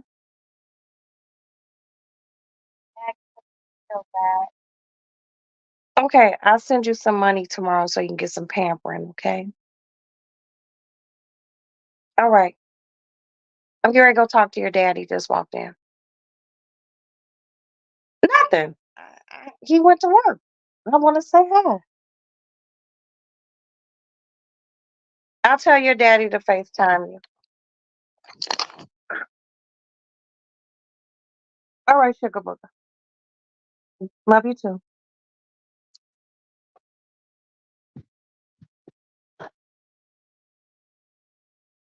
Aston had to take my door down. Okay. Okay. Hi. Hi. How are you? I'm good. Maddie was in pain. Yeah. You out here saving motherfuckers' lives.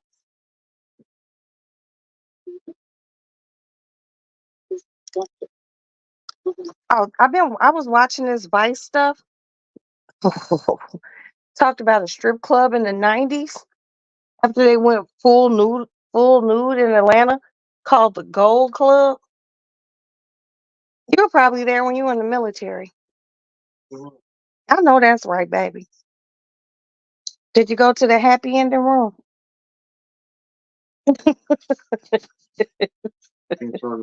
You,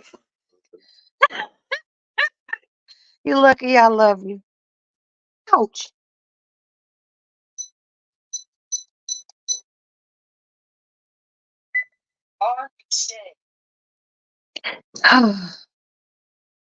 See, my poor little daughter wasn't feeling good, but she's feeling better. Thank you so much, Pixie. I mean, my kids and my husband and my mama and my sisters. And then, my girlfriends. And, I'm not ever going to minimize you all. You guys, I get to come on here and talk shit. And you all talk shit back. And we talk about things that we all like. These things are very important to me. I feel what do you stop looking at me like that, cat. Just come on. Come on. Come on. Come on. Okay, don't hop up here when I don't want you. Let me wipe your eyeballs. Your eyes is dirty. Yeah, these things mean a lot to me. Yeah, I can believe I used to be a kindergarten teacher. And guess what? That takes a special amount of patience because those ain't your babies. Those someone else's babies that you are teaching the ABCs and they one, two, threes.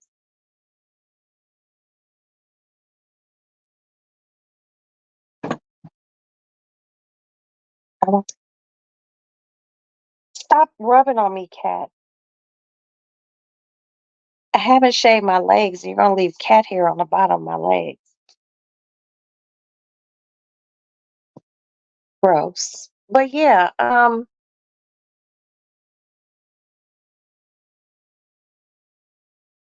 this evening has been really good. I find um my audience to be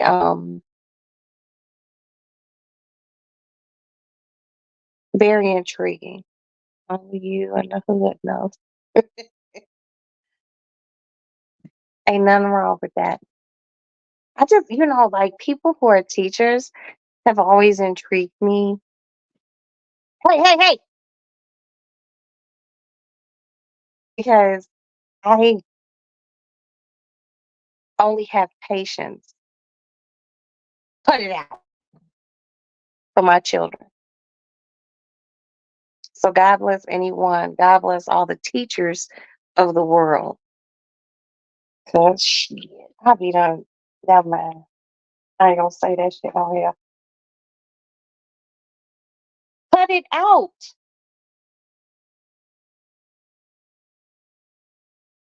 My cats are ready to fight. I don't, this nowadays thing, like here in Chicago just the other day, um, two like 16-year-olds got shot downtown because there's a school downtown. I'm not at liberty to tell you what happened, um, and what led up to the shooting, but it was so stupid.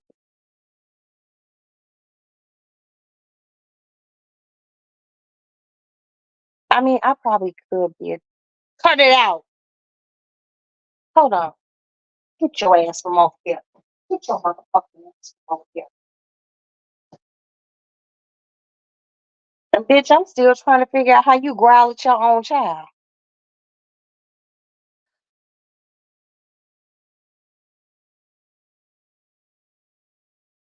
I just don't think I passed my kids and I don't think I could teach,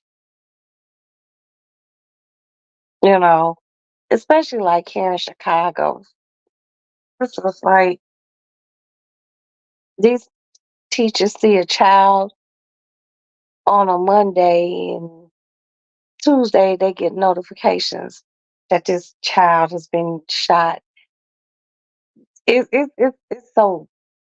so fucked up.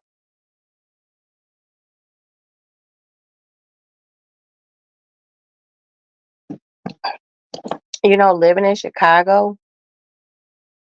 I get sick of seeing makeshift memorials with Hennessy bottles and liquor bottles and teddy bears and candles.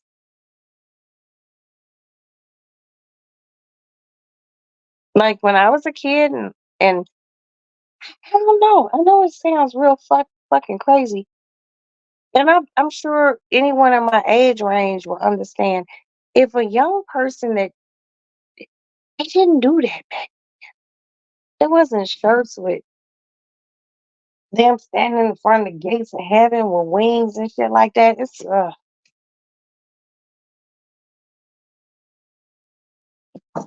Chicago. Wow. Yeah, I'm sick of seeing funerals too. I am, especially for young people. who ain't seen shit. It's kids in Chicago that ain't never left Chicago. They might have went over to Indiana, because Indiana real close. So they might went to Wisconsin, to the Wisconsin Dells.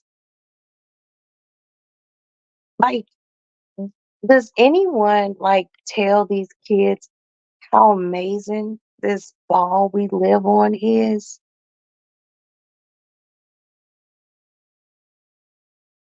Naptown crazy too. Are you serious?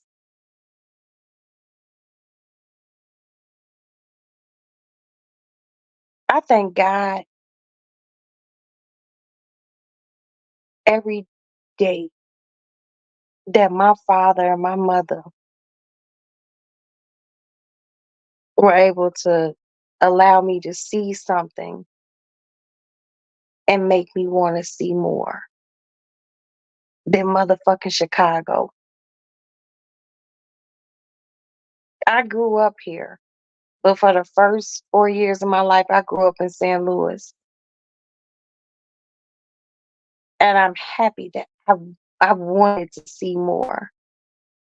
You know, Maddie be coming up like, yeah, I'm gonna fly to Thailand and I'm or Taiwan or somewhere. I'm like, no, you're not. But the fact that she wants to do it, my sons, they've traveled. Like I have 7 children. I have 5 boys and 2 girls. And my kids are getting out here and they're seeing the world. They're not stagnant.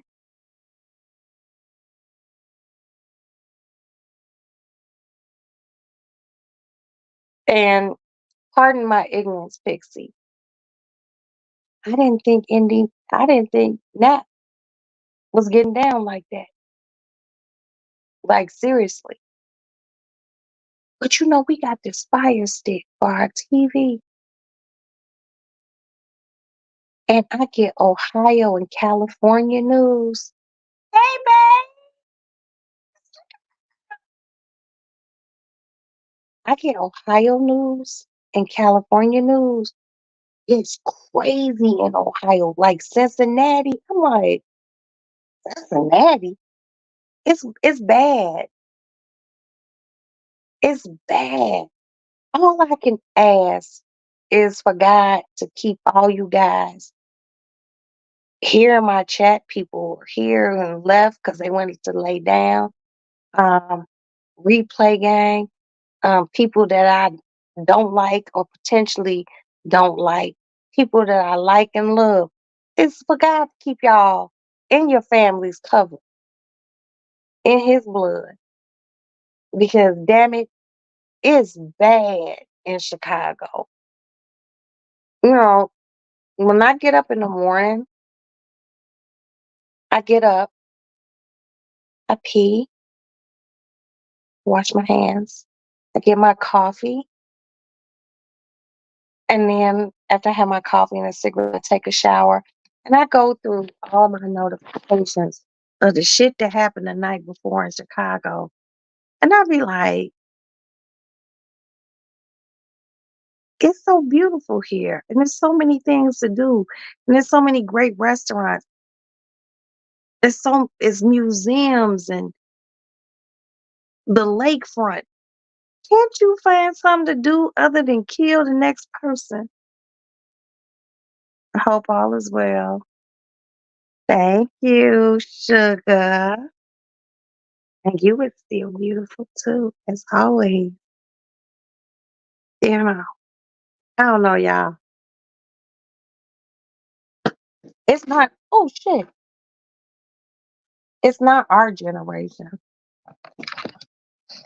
It's like generations before us. And I don't get these kids, man. Her shots. Girl, let me tell you all something. Bay said she heard Chi-Town is known for its food. We have a restaurant here. It is called, and I want you guys to look it up. It's called Alinea. This shit's so wonderful. There's not even a sign. Alinea was rated the best restaurant in the world. I think it's like one of the very few restaurants to get like a Michelin 4 star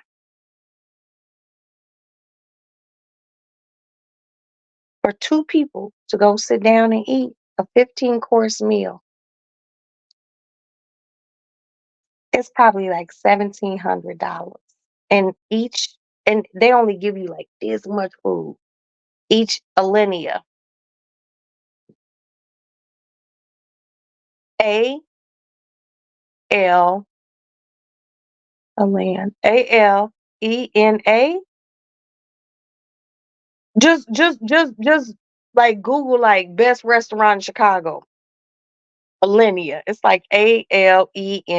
I think that's how you spell it.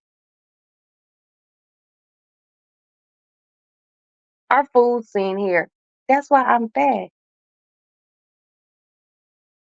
Okay, hold on. Alinea. Can someone look up Alinea? Just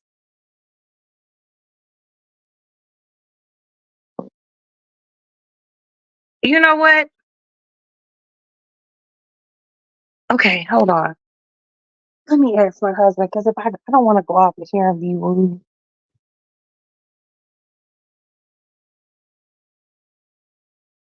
Baby, how do you spell Alinea? Like the restaurant. The restaurant. You want me to make you a sandwich? Because I'm not sleepy. You want it in the morning? Okay. How you spell Alinea? Alena?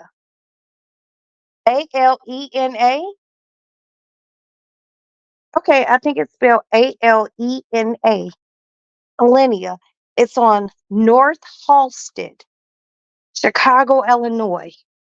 North Halsted, Chicago, Illinois. See, that's something that I would want to do. Like, with my subscribers, like, look, y'all can come to Chicago. I'm not paying for your room or your flight, but I will pay for that expensive ass dinner. I drop 5,000 on a dinner. Okay, okay, she found it. Alinea. Okay, hold on. Let me. Thank you, babe. Okay, I'm not gonna spend five. I mean, I cover some of it, but I think everybody should come what they have. Let's go have a culinary, not a culinary. Let's have a culinary experience. I heard it's fucking crazy. They serve split pea soup in a cup that's this big on safety pans. Like, I don't know. We would just have to go to find out. And Pixie or Bay, if y'all could look up and let the chat know about this restaurant. I wish there was some way, you know, I want to be able to people to be able to put shit up there. Just Google that. Okay, I spelled it wrong too. They the only one who spelled it right. I spelled it ALA. She got it correct.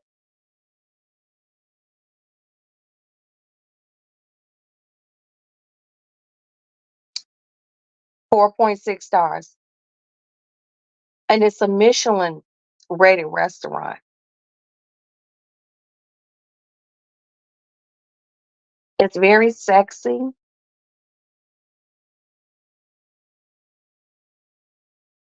I'm just in Chicago, okay?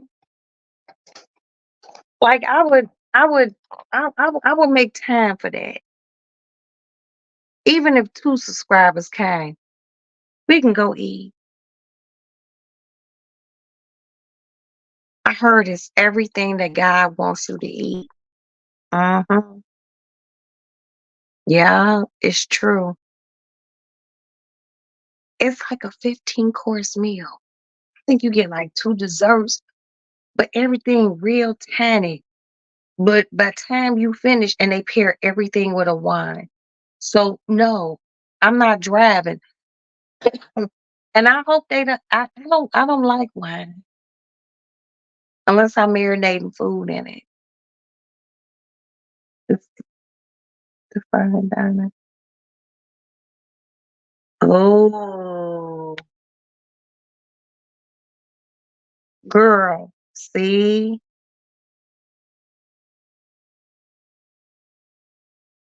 Girl, yes, we gotta go. We gotta go. We gotta go. Hell,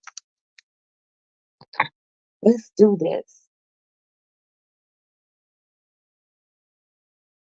I like to eat, uh, and I just, girl, you gotta come. You got to. I love to eat.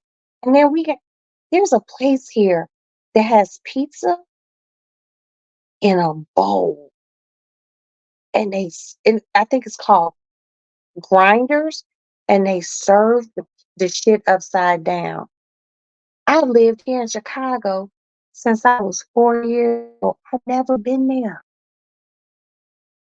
Never. But the shit look good.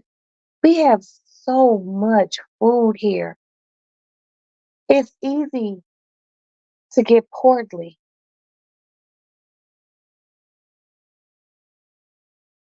I ain't mad at you.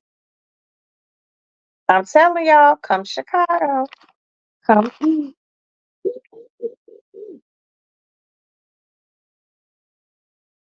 Ooh, this little badass cat. That's her son. He just ignorant as all hell.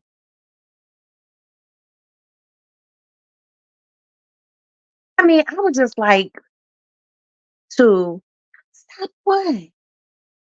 I would just like for, you know, if we did like something in Chicago, it would have to be like over like a Thursday, Friday, Saturday, because I would like to hit like the Science and Industry Museum, and then like the Magnificent Mile, and then like the next day do the Field Museum and the Shed Aquarium, Magnificent Mile. Everyone go back where they select stand, go to dinner, you know, and just see Chicago. Chicago is really, really, really. Wait, below, man, just to hang out, do grown people shit, like no arguing, take in the scenery, have a good time. Life is too short. And I couldn't. Oh, I hate when she does this. What's wrong, honey? What's wrong? Yeah, so anytime, like, if you got a few hours to lay over, you want to come through Chicago, just let me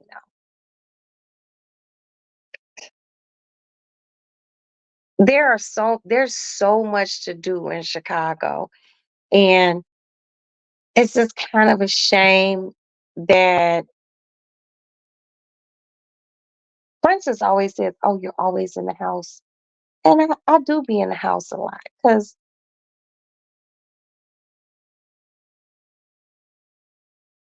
these motherfuckers here is wild, and I am a FOID card holder and a concealed carry holder, and I don't want to hurt anyone.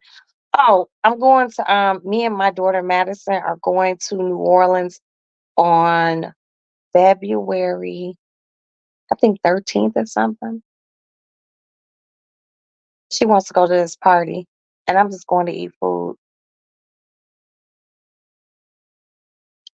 Miami and New Orleans being ATL, I would say they can cook. I'm not gonna lie to you. I have an aunt I have a sister, um, my older sister from my father. She lives in Atlanta. Her husband owns a Lexus dealership somewhere like Swanee, Georgia or something. I'm just not interested in Atlanta like that. New Orleans, yes, because I have family there. You know, Mississippi, Alabama, and I'm just going to just share this with you guys. How is Maddie doing in school? Maddie is doing excellent. Thank you so much, Sister Babe, for even asking. Um, her grades are well. Um, this is her sophomore year. She is in a private dorm. She has her own private dorm room with her own bathroom. That was her big thing her freshman year. She's like, I can't share. It's so dirty. So, but she's doing well. We're very proud of her. I can't ask. I have two daughters. I can't ask for two better individuals who God chose me to bring them forth into the world. But Maddie's doing good. And for her junior year, we have already secured her apartment. It's a four-bedroom apartment. Each bedroom has its own bathroom, and the rent is $395 a month because you're splitting it, right? But guess what? My husband gets a $10,000 something on some tax returns because she's living off of her campus. It's crazy. It's crazy.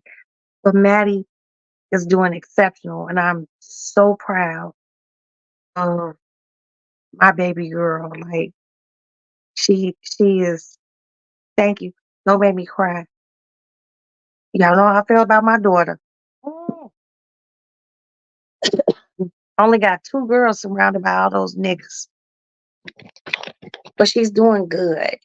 She's considering going into law, but doing a double major, law and agriculture. Um,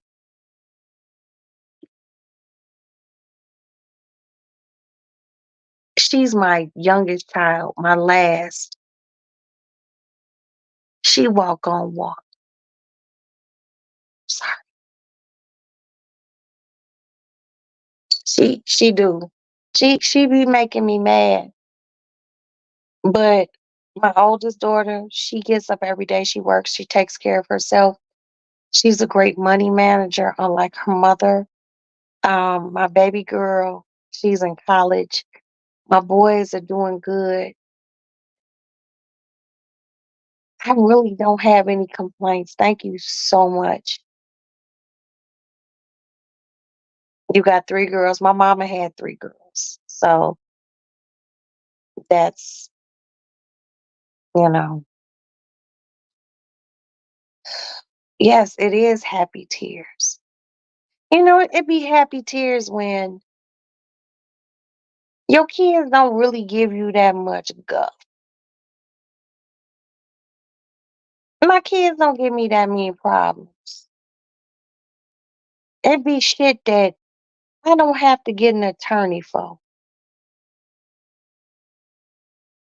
them. I ain't got no criminal attorneys on my shit, you know, but they good. My oldest son, he's working in some corporate ass job. I really don't, he tried to explain to me what he do. I don't know what he do. Number two, he worked for some company, Cigna. I don't know what the fuck. I think that's the name of it. Asa, um, in between working on his music, he's doing something at an airport restaurant. Amanda is working on her art. Jack is selling real estate in down in Florida. So if anyone wants to buy any real estate in Florida, he is a licensed real estate agent, and he's a concierge at some high end ass hotel. Aston is working security and still he wasn't able to do the police academy, but we're taking the steps to get him in the police academy because he wants to do what his father does. And Maddie, our little baby, is in college. So I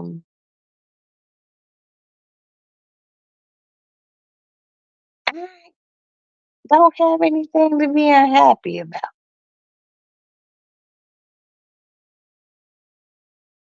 I don't.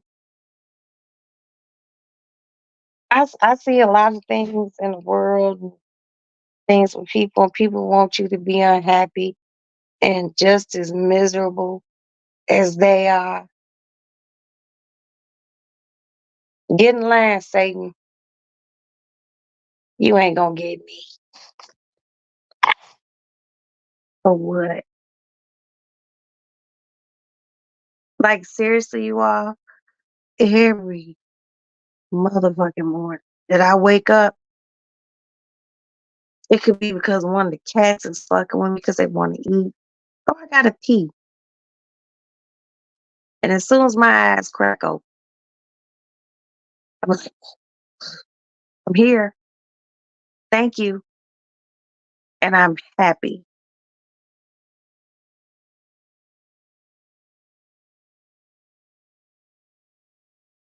I have nothing to complain about.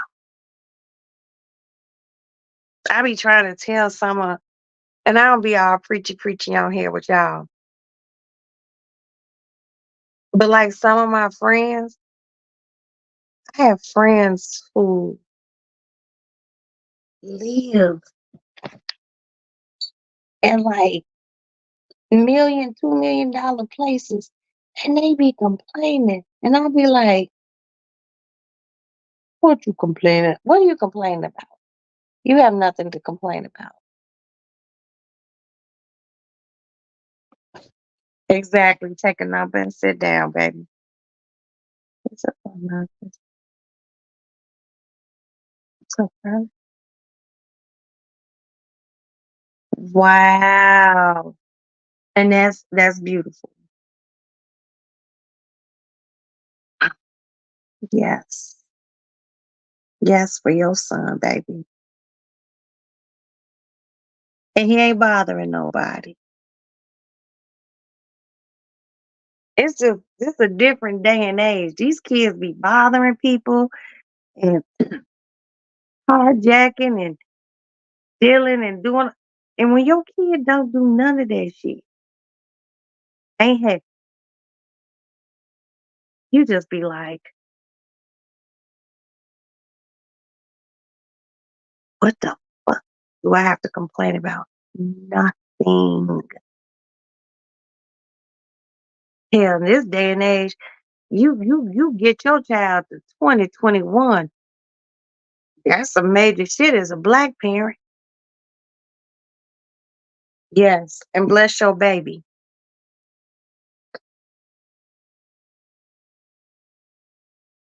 So when we're everyone in replay, send Pixie Dust and her son. Continue to send them positive energy and all things that are good. Nothing bad over here. Mm-mm. Being a parent ain't easy, but when you're gonna have those ebbs and flows and ups and downs with your children, but if they ain't out here killing nobody and pillaging the village, you did what you needed to do. So some of these kids be with a group of friends and they friends be like, yeah, let's go do this.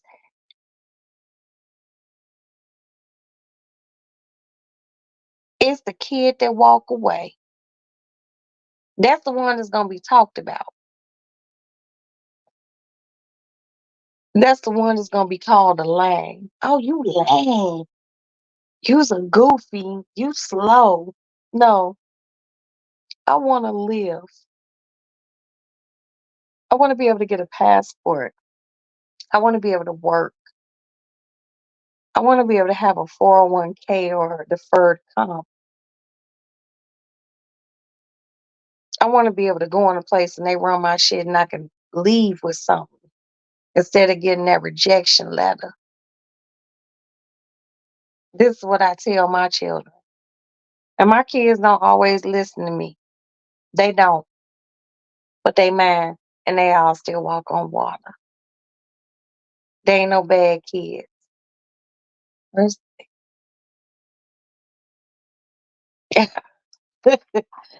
Baby, if that's the worst thing, then that's a great. I have friends here in Chicago whose sons are sentenced to life in prison for killing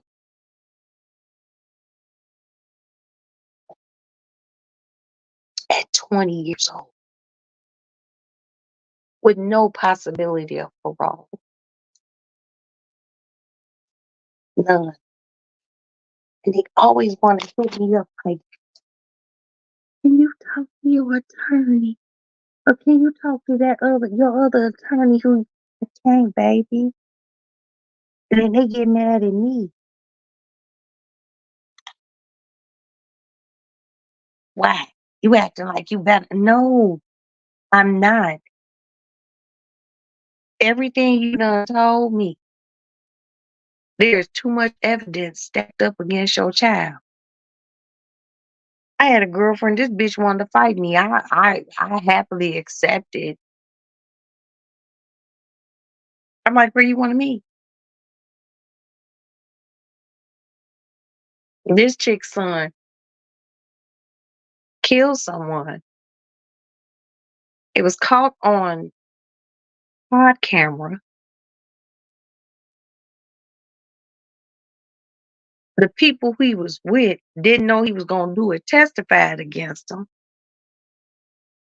And they had him in a, a text thread between that person. And his mama still was like, but he didn't do it, Roxanne.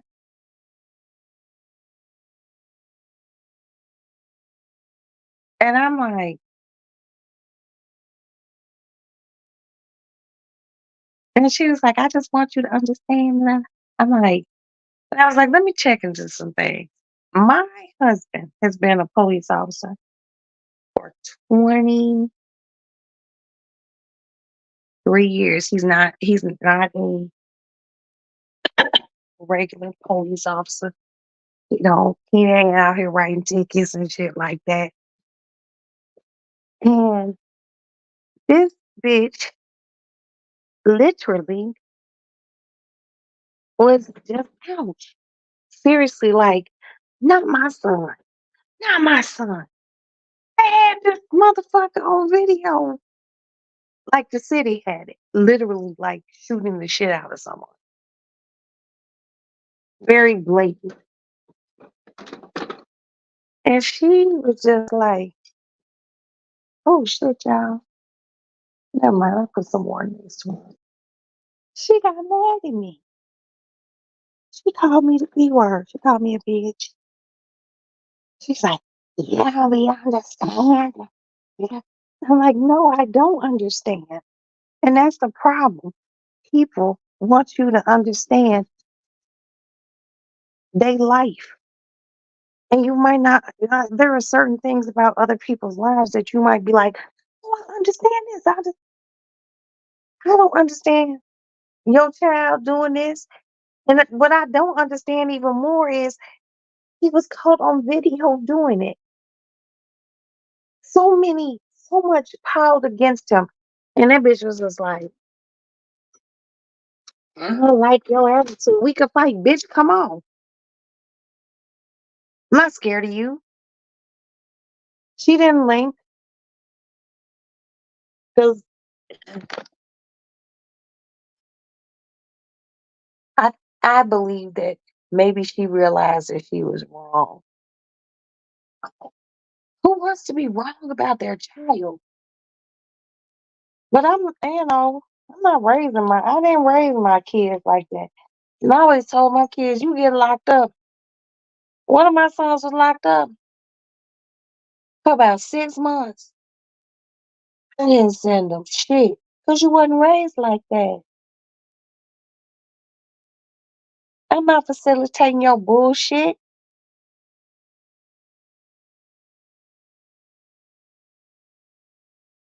People be like, oh, but you should do this. No, don't tell me what the fuck I should do. My daddy told me, if you get locked up, don't call me. Guess what happened when I got locked up? I had to call some friends. I didn't call my daddy. I called an unlawful use of a weapon. I didn't call my father. I was embarrassed. And that was just a UUW. I was young. My parents would never forgive me for taking somebody's life. And I had friends who soon done took people's lives. And they just like, but he really didn't do it. I'd be like,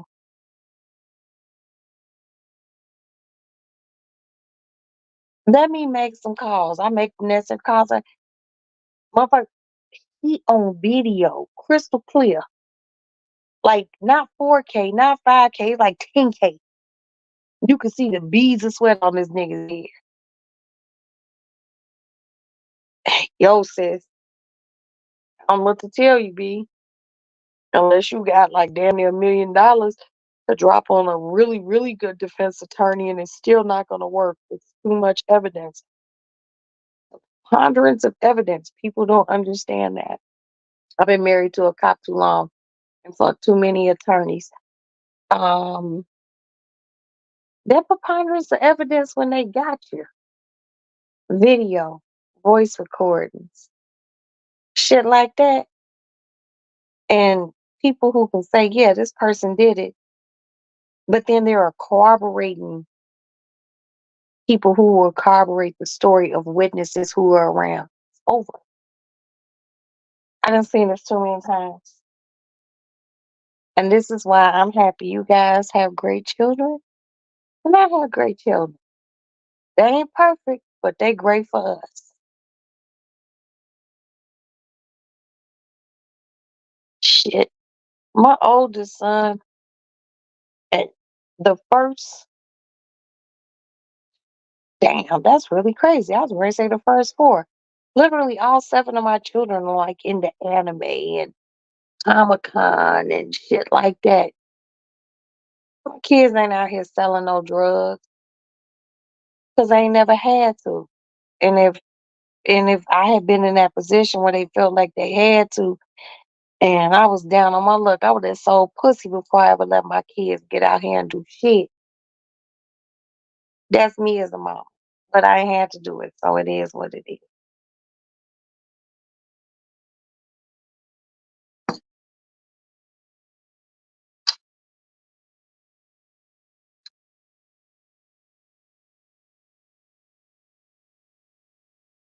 Mm.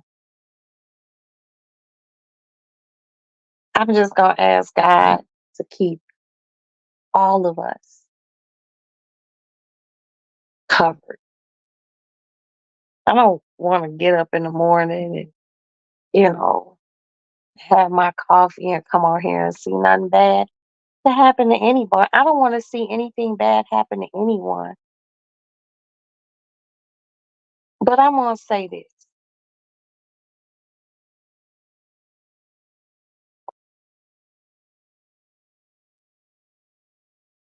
You will reap what you sow.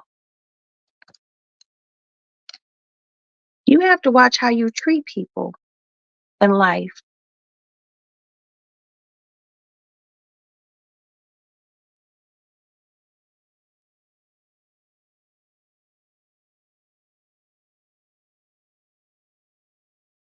because you never know how it's gonna come back. It might not happen to you. Nothing bad might not happen to you. It might happen to someone that you love. And the worst thing is a living death. That's why I try to be kind to people. I can be shitty if need be. But for what?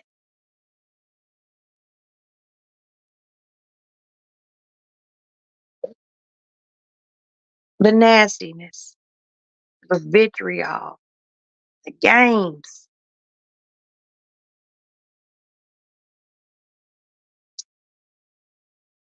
What does it get you?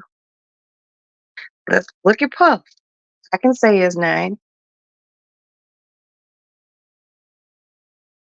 All that nastiness and all the money in the world, and you still not happy. Oh, gotta watch how you treat people. I've always been one of those people in my life who's bent over backwards. I gotta pee, y'all. Excuse me. Excuse me. I'll be right back. Y'all want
oh,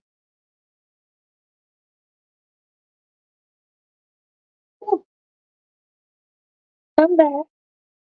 Oh, so what I found in my life is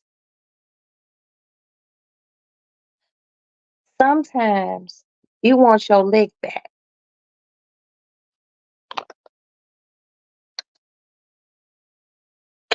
And I could be a lick back getting ass bitch to the point that a motherfucker might have to put you in the ground. But guess what? Why do it? I don't want to lose blessings.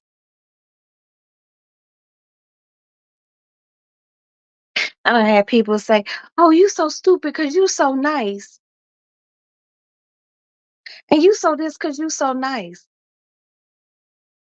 But it don't change who I am. I'm still gonna be kind. I'm just cautious. Ooh, y'all hear that bell scream come up? Y'all heard that little growl? I don't play with people anymore. You know, not at 53. Not at the things that I have going on. But I'm not gonna treat people like shit. For what? The same way this earth is round, karma is round. Always comes back. I'm sorry, y'all. Y'all know I don't be belting. Hold on. Okay. I'm not gonna be shitty to people. I will pray. Ooh, I pray for people. And you know why? Because that makes me the bigger person.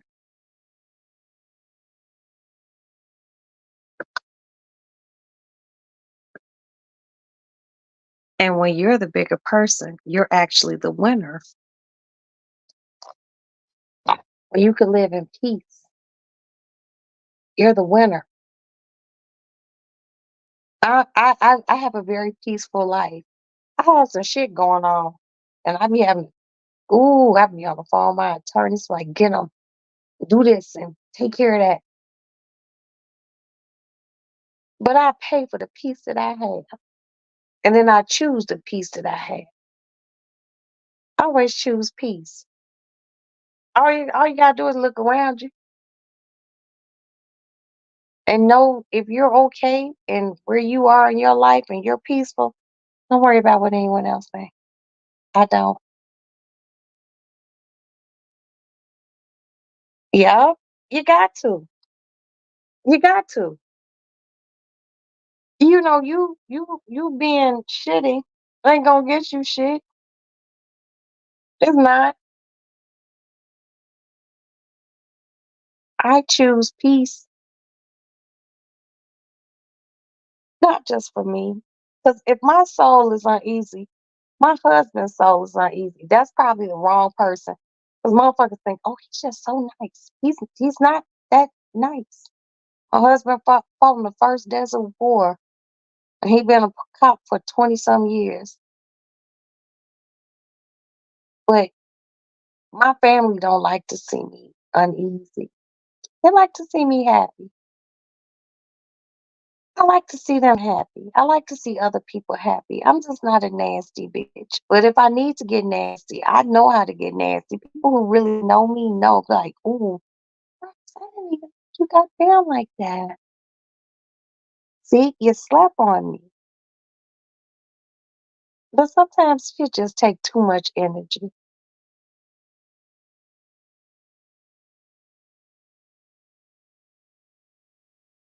It just takes too much energy. There's a lot of things going on in the world. We got the things that are going on in Gaza. We have men in politics trying to regulate our reproductive, or if we don't want to reproduce, trying to take us back to archaic ages. Choose your battles. Mm, hello. Hey, if you need to, that's what you got to do, Pixie. Motherfuckers, I'm from Chicago. Y'all know that. And, my shit been tested many a times. And one of the things that has spared people is the fact they don't live in Chicago. And even with people in my life that have hurt me who don't live in Chicago, money can get anything. But then I would have to deal with the repercussions of it. And I don't want to deal with none of that. I like to be, I like to have fun, spend time with my husband, my kids, my friends, my pets. I like to shop. I shop, you know, and I actually haven't did it crazy. Last time I shopped crazy, I was in Vegas. I spent about $25,000 in Vegas. Can I do it now? Yeah, but my priorities different. I got a lot of shit going on, and being shitty to people ain't gonna get me nowhere. Let's go to the kitchen because I gotta make this sandwich for my husband.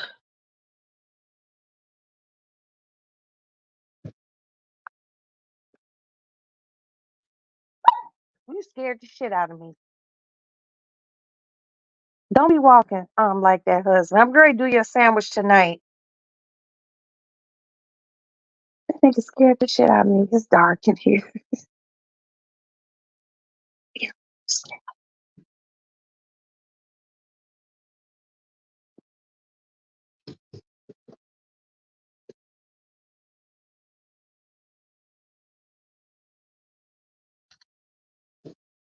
Hold on.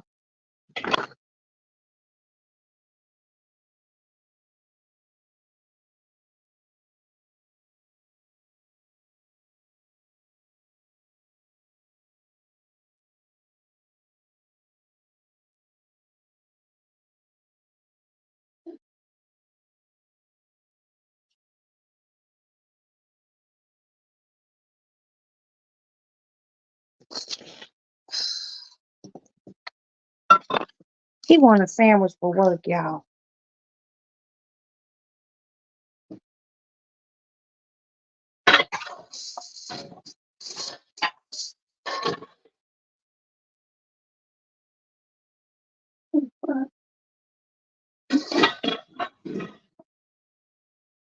Okay.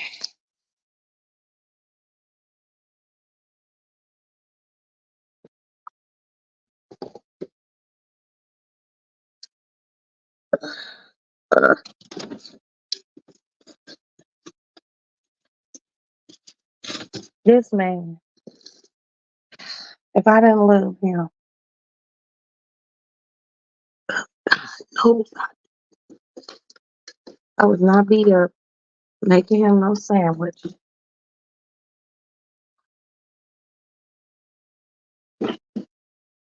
at this time of night. But he wants this sandwich on rye bread, all this meat. Watch out, cat. Ugh.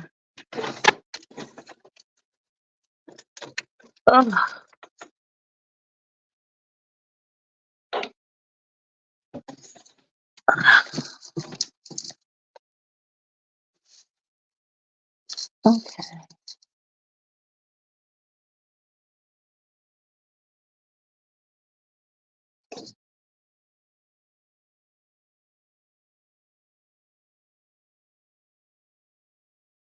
Always remember, buy some of this Kerrygold, Kerry, Kerrygold spread.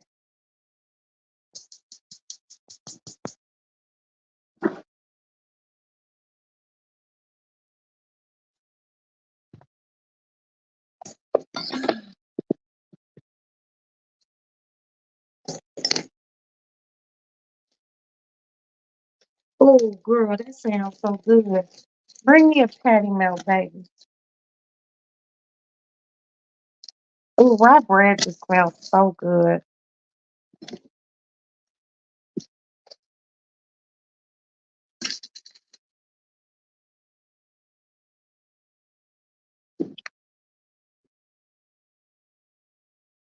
He asked me to toast this bread. I don't like this bread.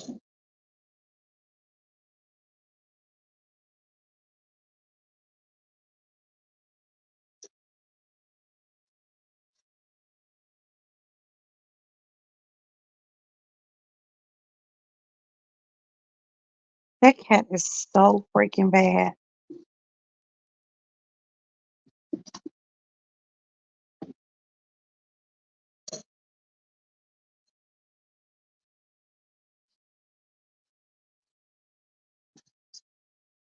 I'm over here cooking late, y'all.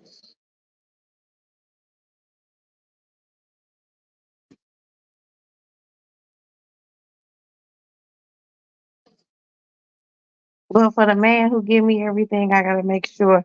Yes, extra cheese, man.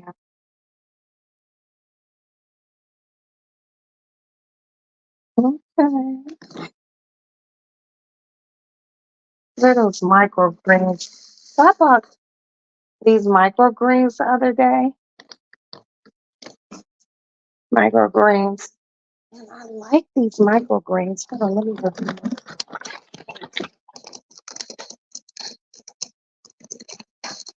Shoot.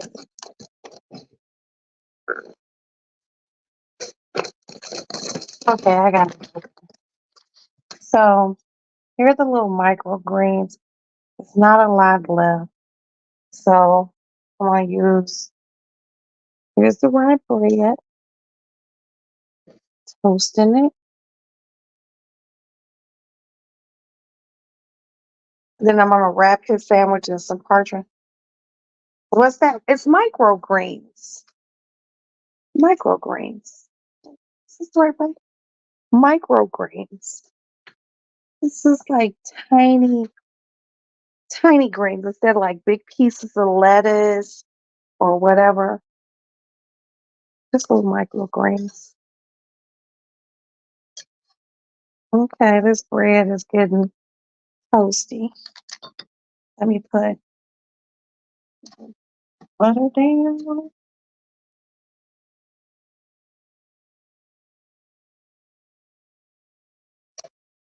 Put more liquid.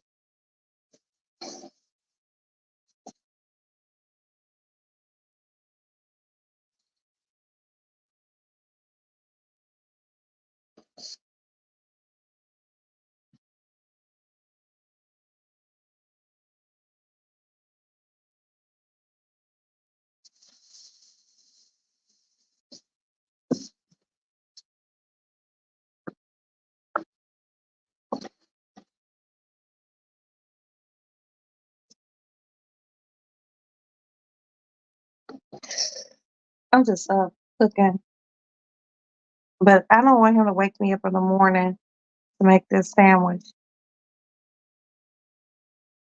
I squirted the lime in it already, and I think a bread seed went down my lounge dress.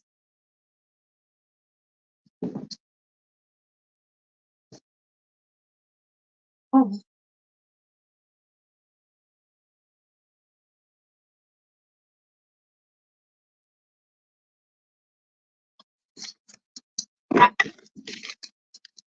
okay.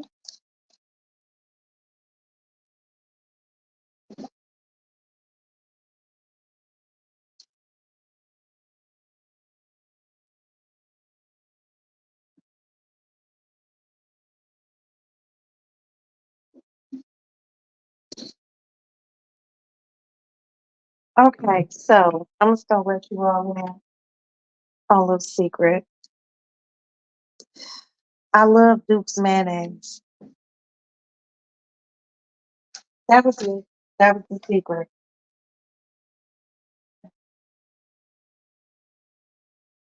Parchment paper. I'm gonna take me this parchment paper. It rolled up on me.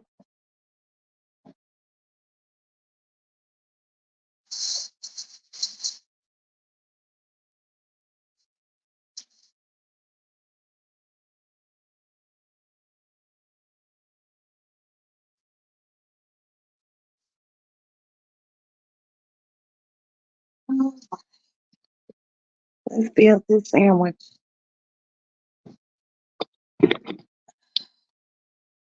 So here's the bread.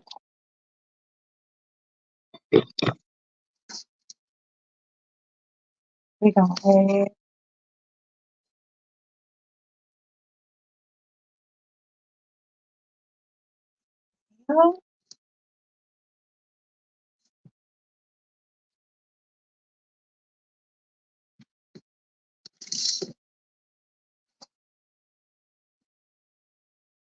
Oh, where the fuck is it going?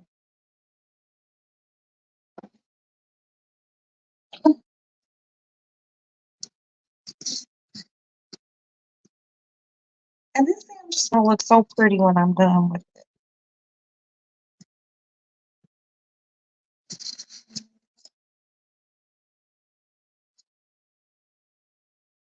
He gonna want to eat this sandwich tonight. I swear to God.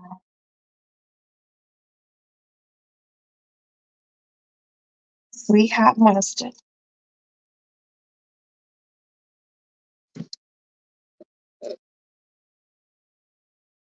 So I put sweet hot mustard on one, and then on the other one, I use a stone ground mustard. Oh, oh,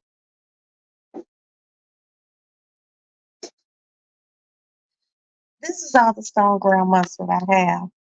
I got this at Manny's Deli the other day when I went and got me a pastrami sandwich. I'm gonna buy me some more. Actually, I just need to buy a jar. This is complimentary.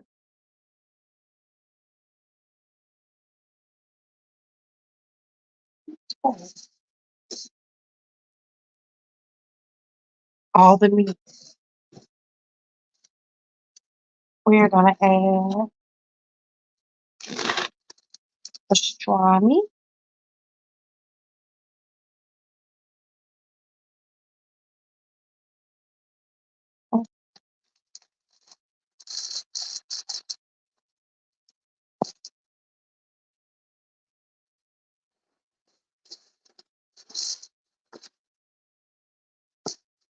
We gotta put everything up. Do sure, yes. We are going to add some pepper turkey.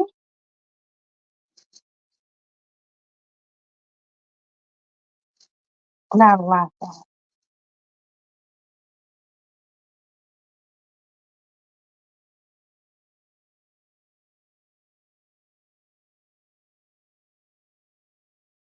Pepper turkey. Oh,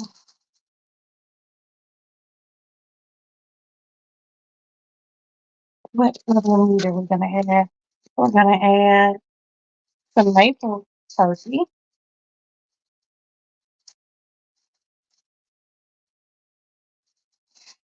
There's some. Cut this up and make some omelets with it.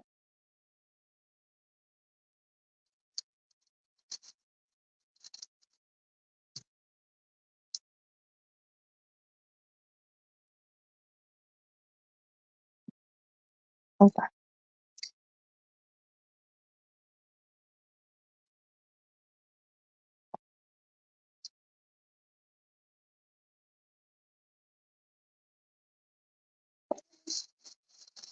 We're going to add some.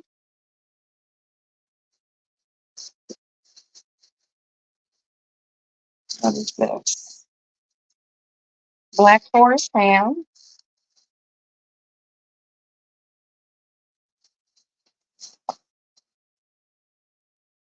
And the good thing, like if you make a sandwich the night before, if you toast the bread, it holds up better under mayonnaise. The accoutrements. Of course.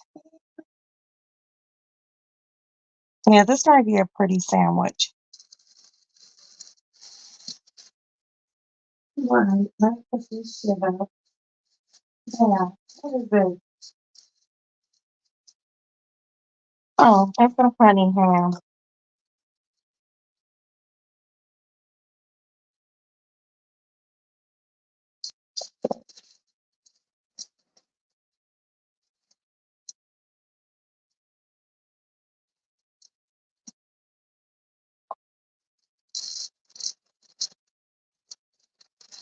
Because tomorrow, my husband does not have to leave the office.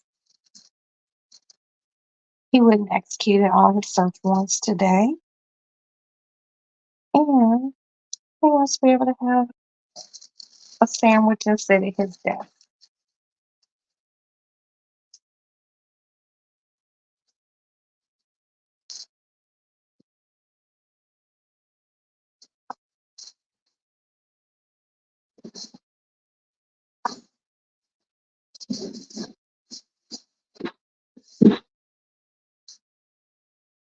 Okay.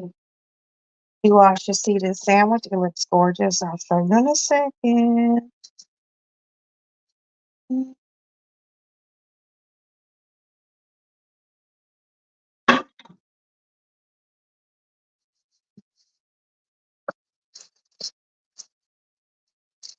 Cheese. I like to get my cheese sliced fresh. Cheese. All on the bottom. Each side. All right.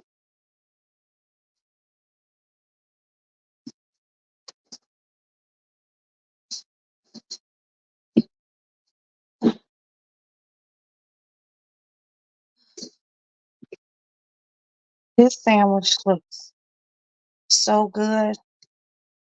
I don't want to be fat and eat it, but I would eat my husband's sandwich. Microgreens. Okay.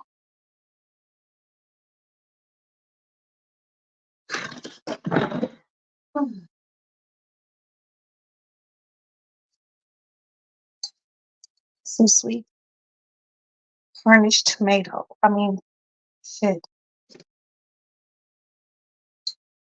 Just one little pickle.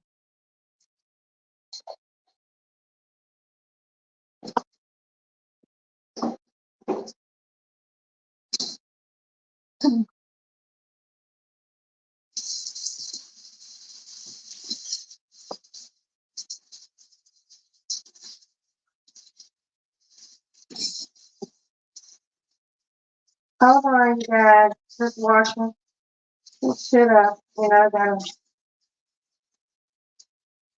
cook and wash at the same time. Well, I'm not cooking.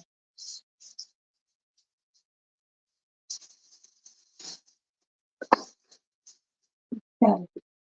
Ooh,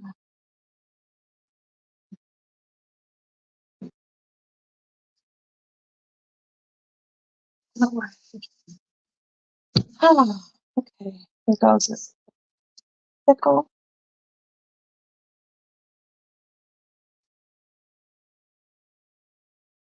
I'm actually gonna cook this little pickle. We will see the outcome of this sandwich. You'll be like, shit, Roxanne made me a sandwich.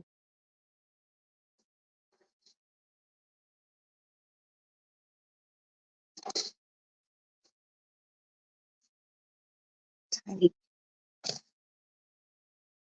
And I like to cut my pickles slant.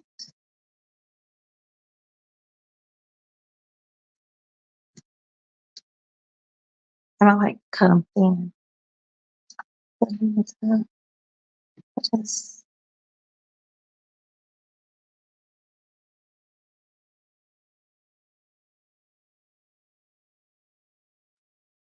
just a little bit.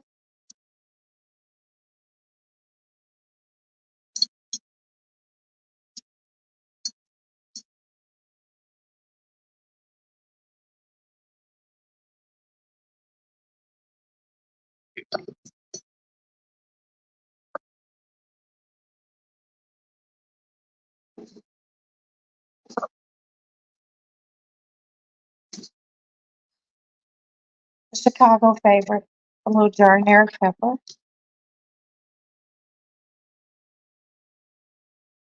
Not a lot.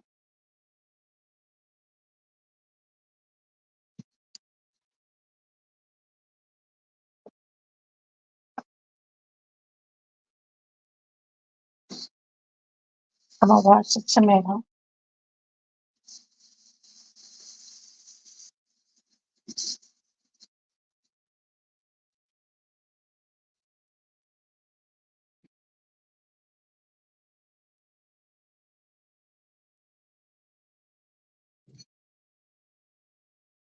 And always remember, never wash good knives with soap.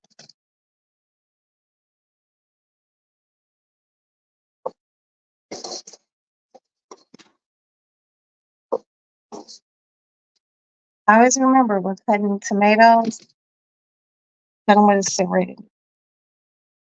I like to cut mine at a slant. Once again.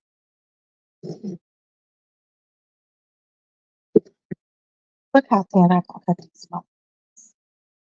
Get that. That wasn't a good one.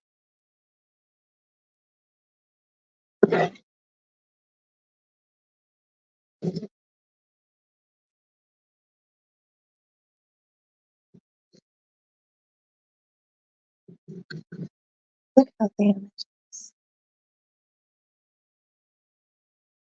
Well, you won't see this sandwich. I mean, other than having other great attributes.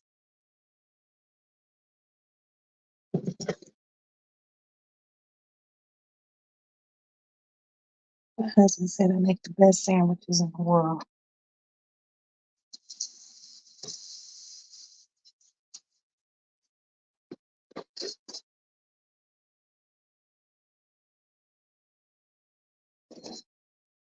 Okay. All right. Let's get some of this tomato up. So just a quick little tomato lesson.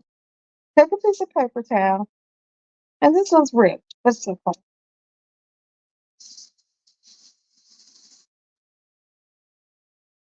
Wet it, open it up. It don't have to be super wet. Take your tomato, put that on top of the tomato. If you have a tomato cap, put that on top.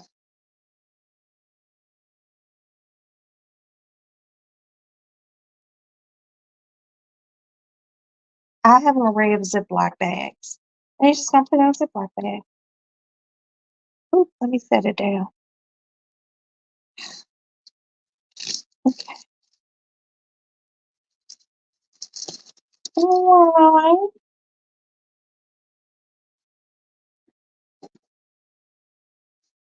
Oh, oh. Okay. Go this way.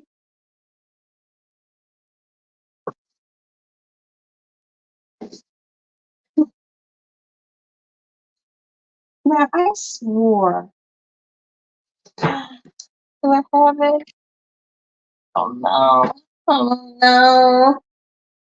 A little onion powder. And this is smoked onion powder that I've been telling you guys to buy. If you can't find it where you live, let me know.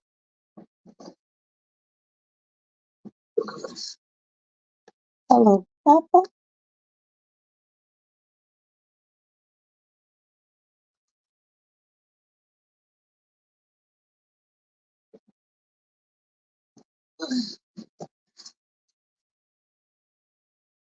A dash of sea salt. But this is going on top. There.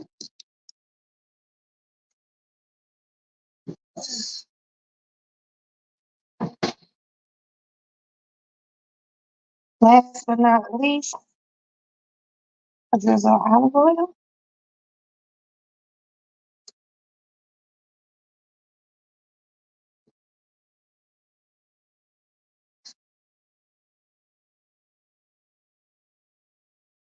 And then we'll put a drizzle of honey on.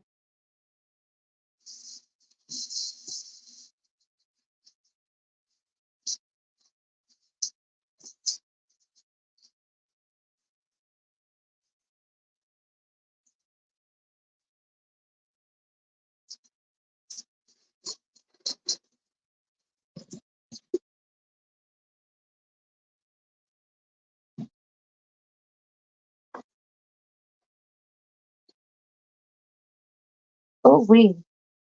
Wait until I show you all this sandwich. It's like absolutely beautiful.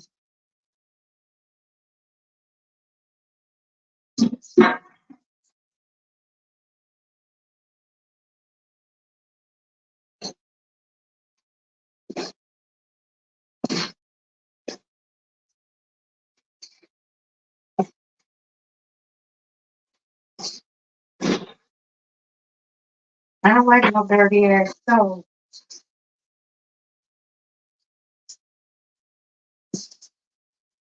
Hold on, y'all. Here I come.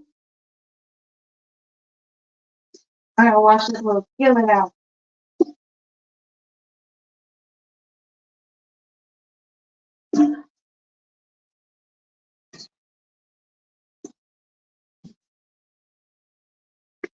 Okay. So I'll show you the sandwich before because I'm gonna top it with a little bit of honey. But I need to put this all the microgreens I have left. So I'm probably gonna feed those. to my-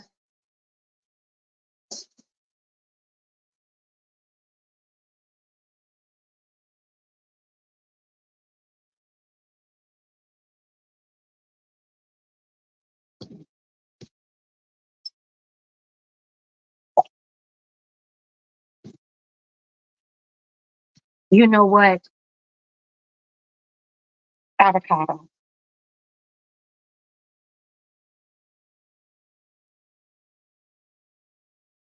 Let me cut some avocado to put on here. My husband loves avocado. And plus, this is my avocado cover. It's just a black napkin. So when I buy avocados that are hard,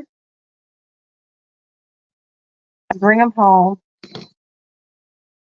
and oh, look at that, nice and soft. And I put them under a black napkin. So what I'm gonna do is I'm gonna lift this cheese up, lay it right here, and I'm gonna smash this avocado on here.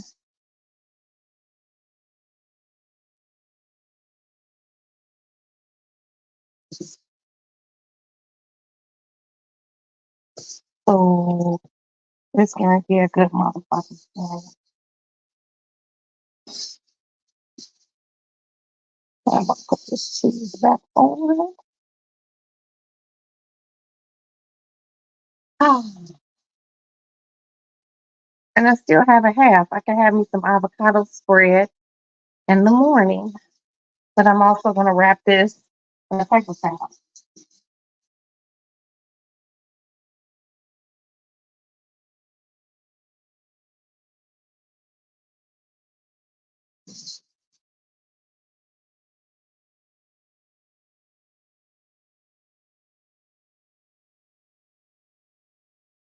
Another Ziploc bag. And wrap this avocado in this moistened paper towel. Matter of fact, let me squirt a little lemon because I don't want it to brown.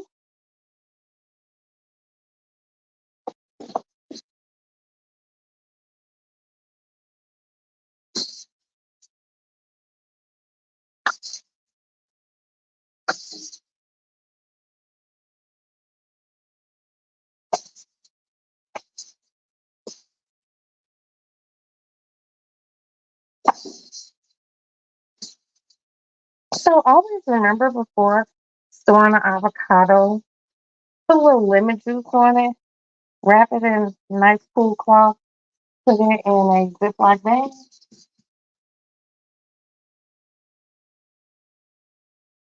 and close it. No air. Air will keep, no air will keep it from getting turning brown. And the lemon juice will stop it from oxidizing.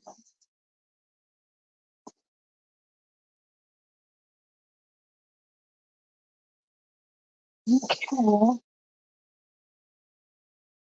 See you guys. Now this is good, good. Oh, this is some good fucking honey, baby. I'm gonna drizzle this sandwich with a little honey. Oh, stop playing with me. Yes. Okay, so here's the sandwich.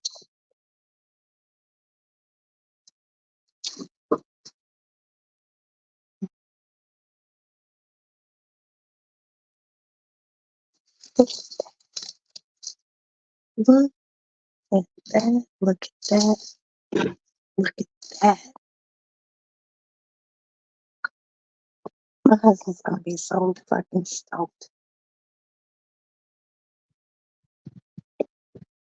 Dad, Dad, you sleep?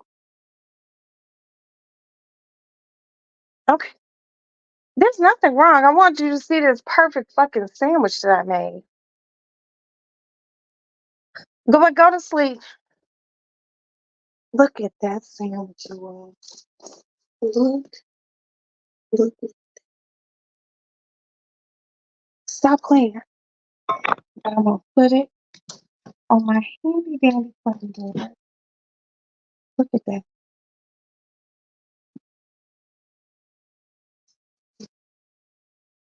Oh,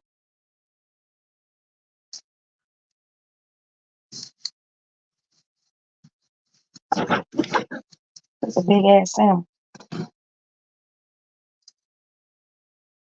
Okay.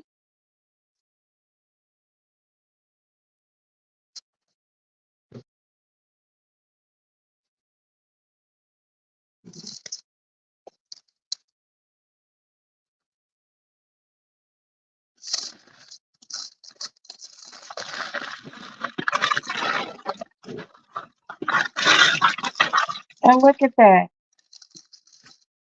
Mm.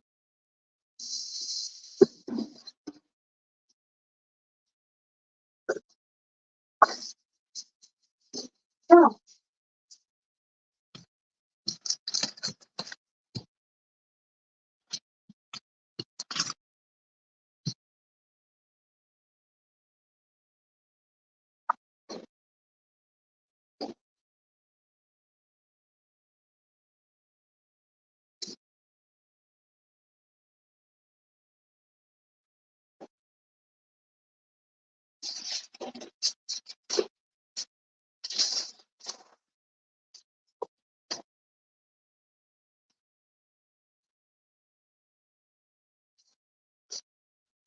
I got a little cord bag. I'm gonna do another wrap on this side. I'm gonna wrap it at an angle,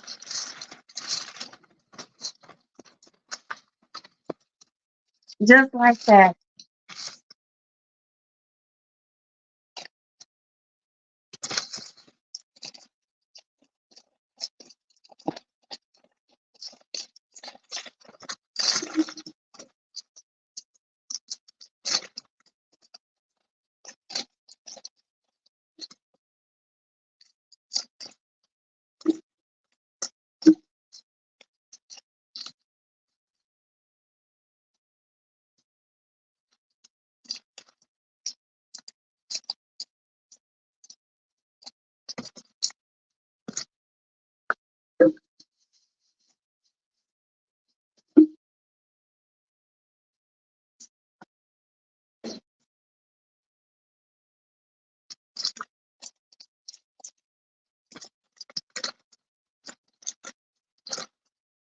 I don't want no air in here. Okay, great.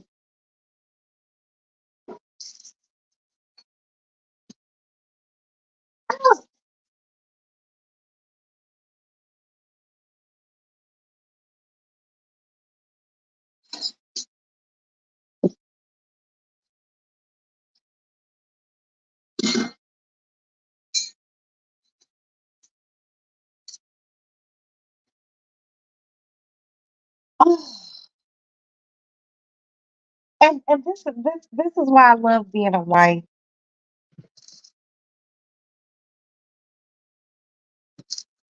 Okay. I wipe everything down. This I'll leave it anything. So like that. Sink like that. Lord. Hold on, y'all. I gotta go get my Sharpie.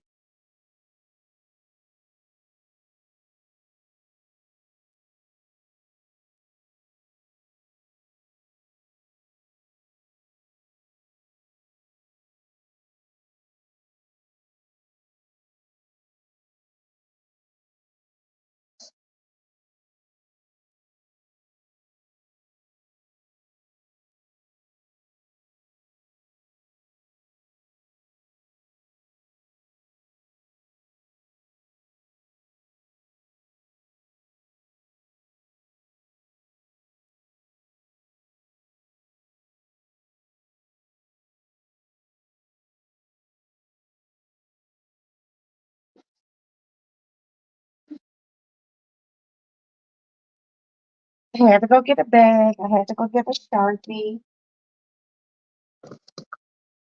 So I can write on the middle of the sandwich. I love you. Hey, country girl Queen. Love you.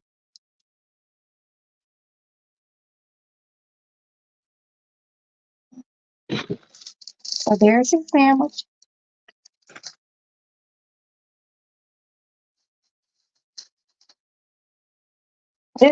That's all that's left of these Lays. I'm gonna put these Lays in the zip. I'm gonna put him a ginger ale in there, and I'm gonna put him some cinnamon rolls.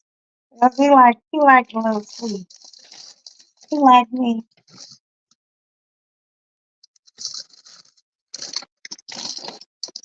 Damn, there ain't shit left in here.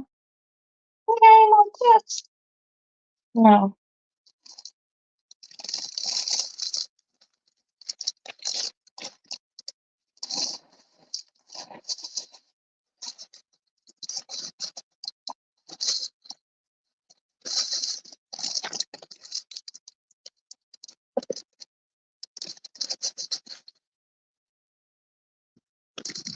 Yeah, this really ain't a lot of chips, but he'll be okay.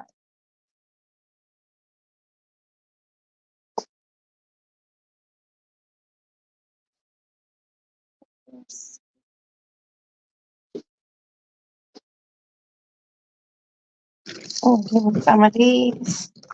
Well, some of these. Well, I'm gonna have to sleep right here.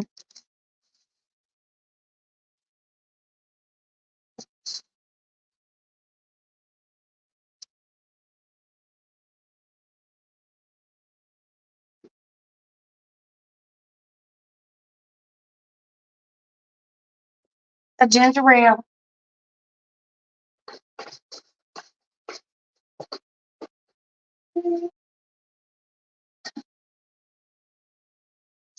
Well,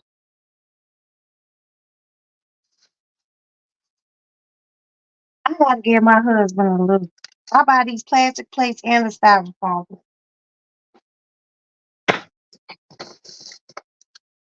Uh,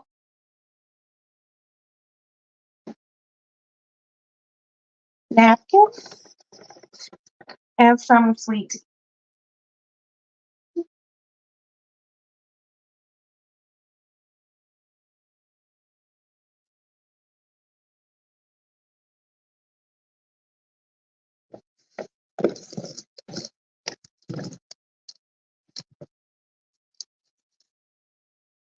Because he don't want to leave his desk. You know, after she goes and does a search warrant, it's a lot of paperwork because his paperwork doesn't just go anywhere; it actually goes to the mayor's office. The mayor of Chicago.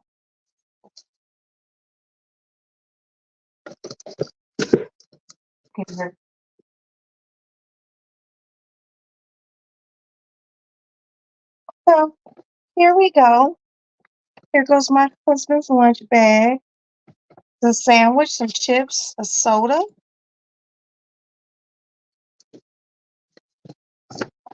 I'm gonna put it in the refrigerator.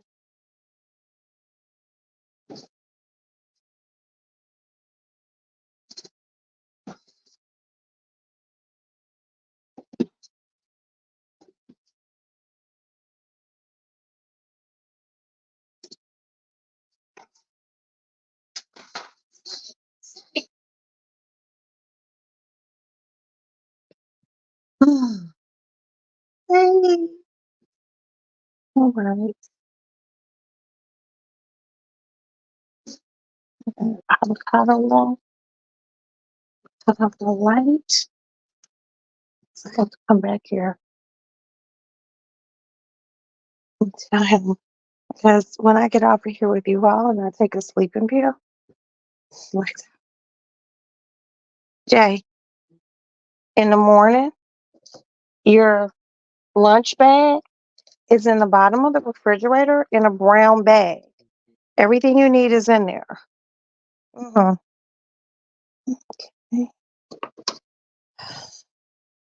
Let me give the rest of this to my guinea pigs.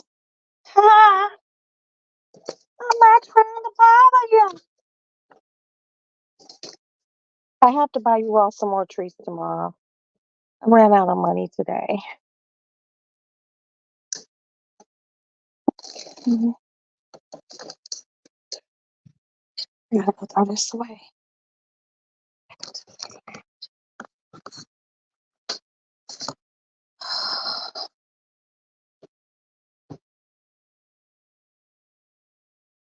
Oh, you know what, you guys?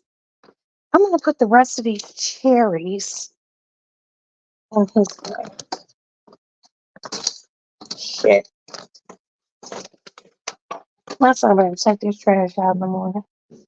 So I bought these cherries the other day, and it's only like this many cherries left. So I'm gonna put them in a snack size Ziploc bag, and he can take them for his lunch. I already washed them, so this is a good balanced meal for a very hard working man who allows me to sleep all day.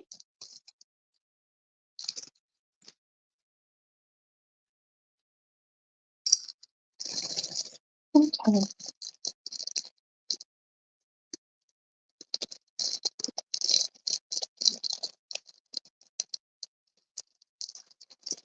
So I think I got everything he needs.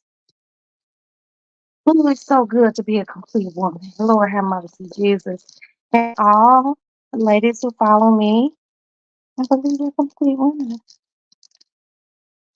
Yeah. All right, back in the refrigerator.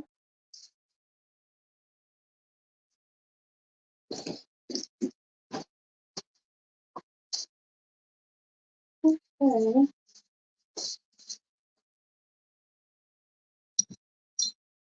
Oh, oh, y'all, I did it. I did it. I did it. I did it. Mama, see ya. I did it. Okay. That caviar was so good earlier. Oh, I know my husband will probably be mad at me, but then I might have to go to the other account and just use my own money. But sometimes I just don't like using my own money. I'm wiping the sink down, making sure there's no food or anything in my dish tray. I hate that. Okay. Look, see the kitchen's clean. Little island, clean fresh flowers, clean, clean. You know, Miss Roxanne, okay. Even though there was a certain woman, I don't want to be messy, who said I kept a dirty house or something, or she talked about me. And I'm just like, she was a subscriber lady.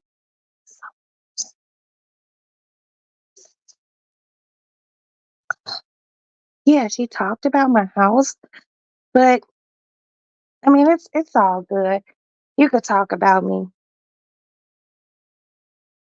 Well, she hasn't talked about me. It was a subscriber chick, but she she said some unfavorable things about me. But I promise you, our bank accounts don't look alike. And you probably don't have a bra. And I actually own 2 bars of gold. I think I'm doing okay. But people just be so mean. But the woman came to my home and she said I didn't have a clean home. My house is very clean.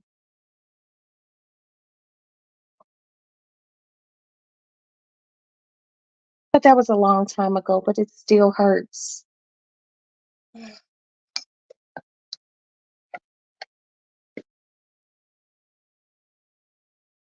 Okay.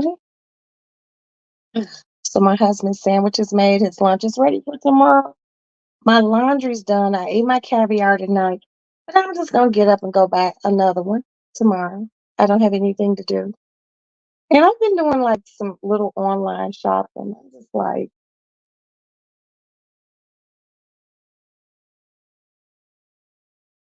it's a sickness. But there's something I want you all to check out too. It's called stoveguard.com. If you go to the bottom of your stove and you give them the serial numbers, they will send you a cutout for the top of the stove, you know, on the stove top. And if I don't know if they have it for electric stoves, because I have a gas burner stove. But I'm gonna order it after I get off of here. And you put it down there. And if anything spills, it collects it. And you can just take it off, wash it in the sink, and put it back. And it keeps your stove nice and stop. Oh damn it, stop. My cats. Hi Ted, how are you? So yeah. So yeah, it's called stoveguard.com. And like I said, just give them serial numbers and voila. You put it on your stove. And if you have splatter or whatever, because cleaning the stove top is a pain in the ass. Cleaning the actual oven, it just sucks. But the top of the stove, it keeps it nice and clean. So just check it out. It's called stoveguard.com. Give them the serial number of your stove, and I don't know what they do, but I don't know the price either, but they'll send it to you. So I've had an amazing evening with you guys. Um, Kat, stop loving on me. Stop loving on me. Because you don't like your son. And I just think that's really weird for a mother cat not to like her child like that. That's so strange. And there's her son. Here's her son. Stop hissing. Your mama don't want to fuck with you. Don't come up here fucking with her. He wants to fuck with her. But we're not going to allow that. Move, move, move.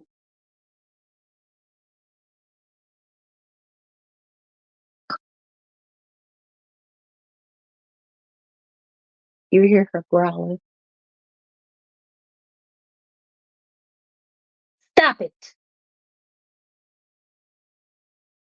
Shut the fuck up.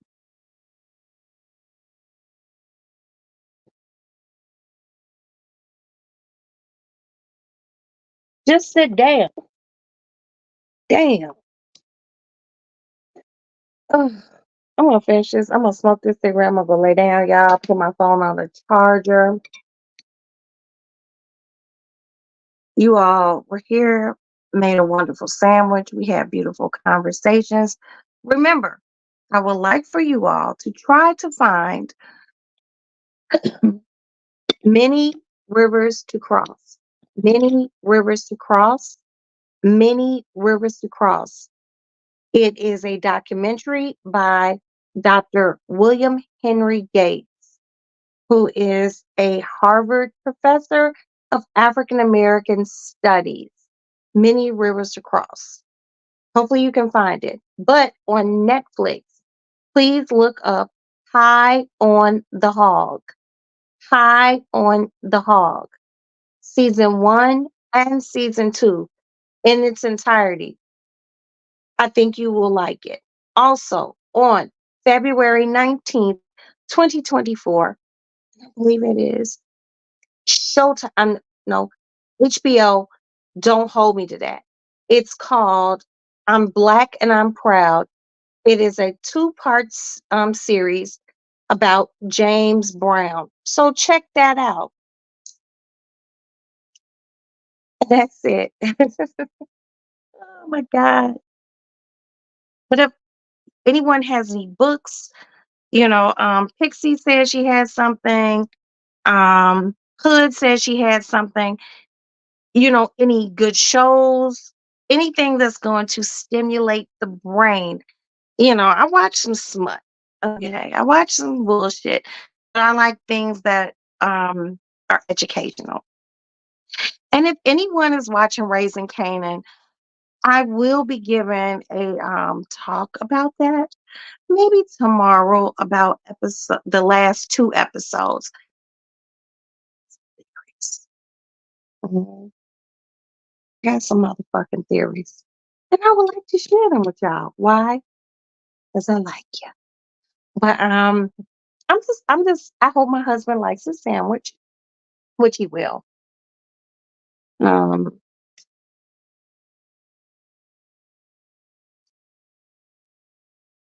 he likes everything I cook, so I'm cool with that. And I'm gonna sit here for my last 35% on my phone, smoke this cigarette, and go lay down. Thank you so much. Um, Ted, you came late, but thank you for being here. Thank you, Hood Hacks TV. Thank you, Pixie Dust. Thank you, Country Girl Queena. I like to thank everyone. That's why I like a small, intimate chat. Just got to go back. Thank you, Come Pillow Talk with Bay. Thank you so much. And thank you for the words of encouragement in reference to my daughter. You have been here with me actually for quite some time now. And you've seen Maddie go to college. And I appreciate that. Thank you. And I will let her know.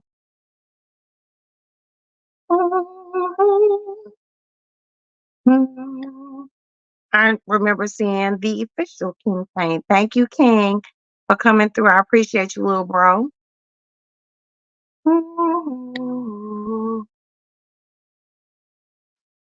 And thank you for the people in the bushes. Thank you so much. I just hope everyone just hit the like button. It would be very umpteen for you to do that, because I don't look at people like they're tacky. I don't want to.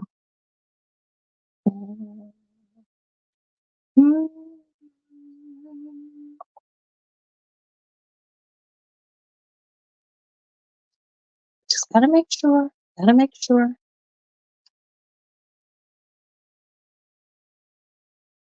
There was someone named Wiz in here.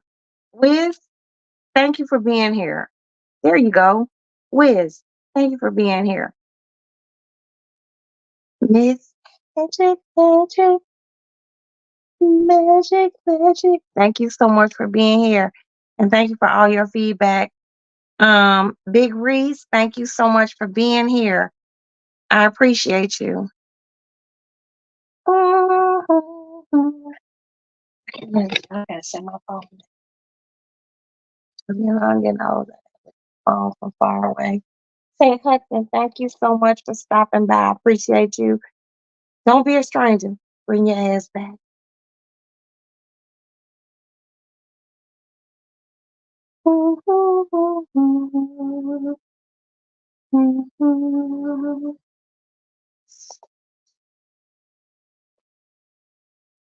And thank you guys so much for your interaction and feedback to everything. I do appreciate that. Y'all just like not sitting there like, I'm just gonna watch. I appreciate that a lot. Do, do, do, do, do, do. I'm just going back, just trying to make sure. BJ Dez, I know I seen her. Thank you so much, little big sister. Thank you, Astute Queen B. Thank you so much for coming by. And also, please, if you haven't already, please go follow Astute Queen B Thoughts. Um, she has been a avid supporter of the lounge, and I appreciate her.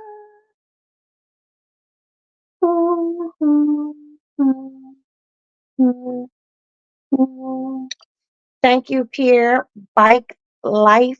Thank you so much for coming by. I appreciate you. I really do. And this is your second time here. And thank you just for, stopping by. It's much appreciated. I'm just trying to make sure I ain't missing nobody. It ain't like I got no 400 or 500 people in here, but the people who are here, I appreciate you guys. Replay gang, thank you so much if you see this. I hope you enjoyed it. We'll talk to you guys later on today. I'm going to get the fuck out of here. Go lay down, finish my cigarette, take my sleeping pill, because y'all know a bitch like me take a good old sleeping pill. Good night, good night, good night.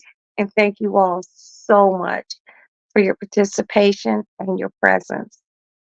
Ciao, Bella.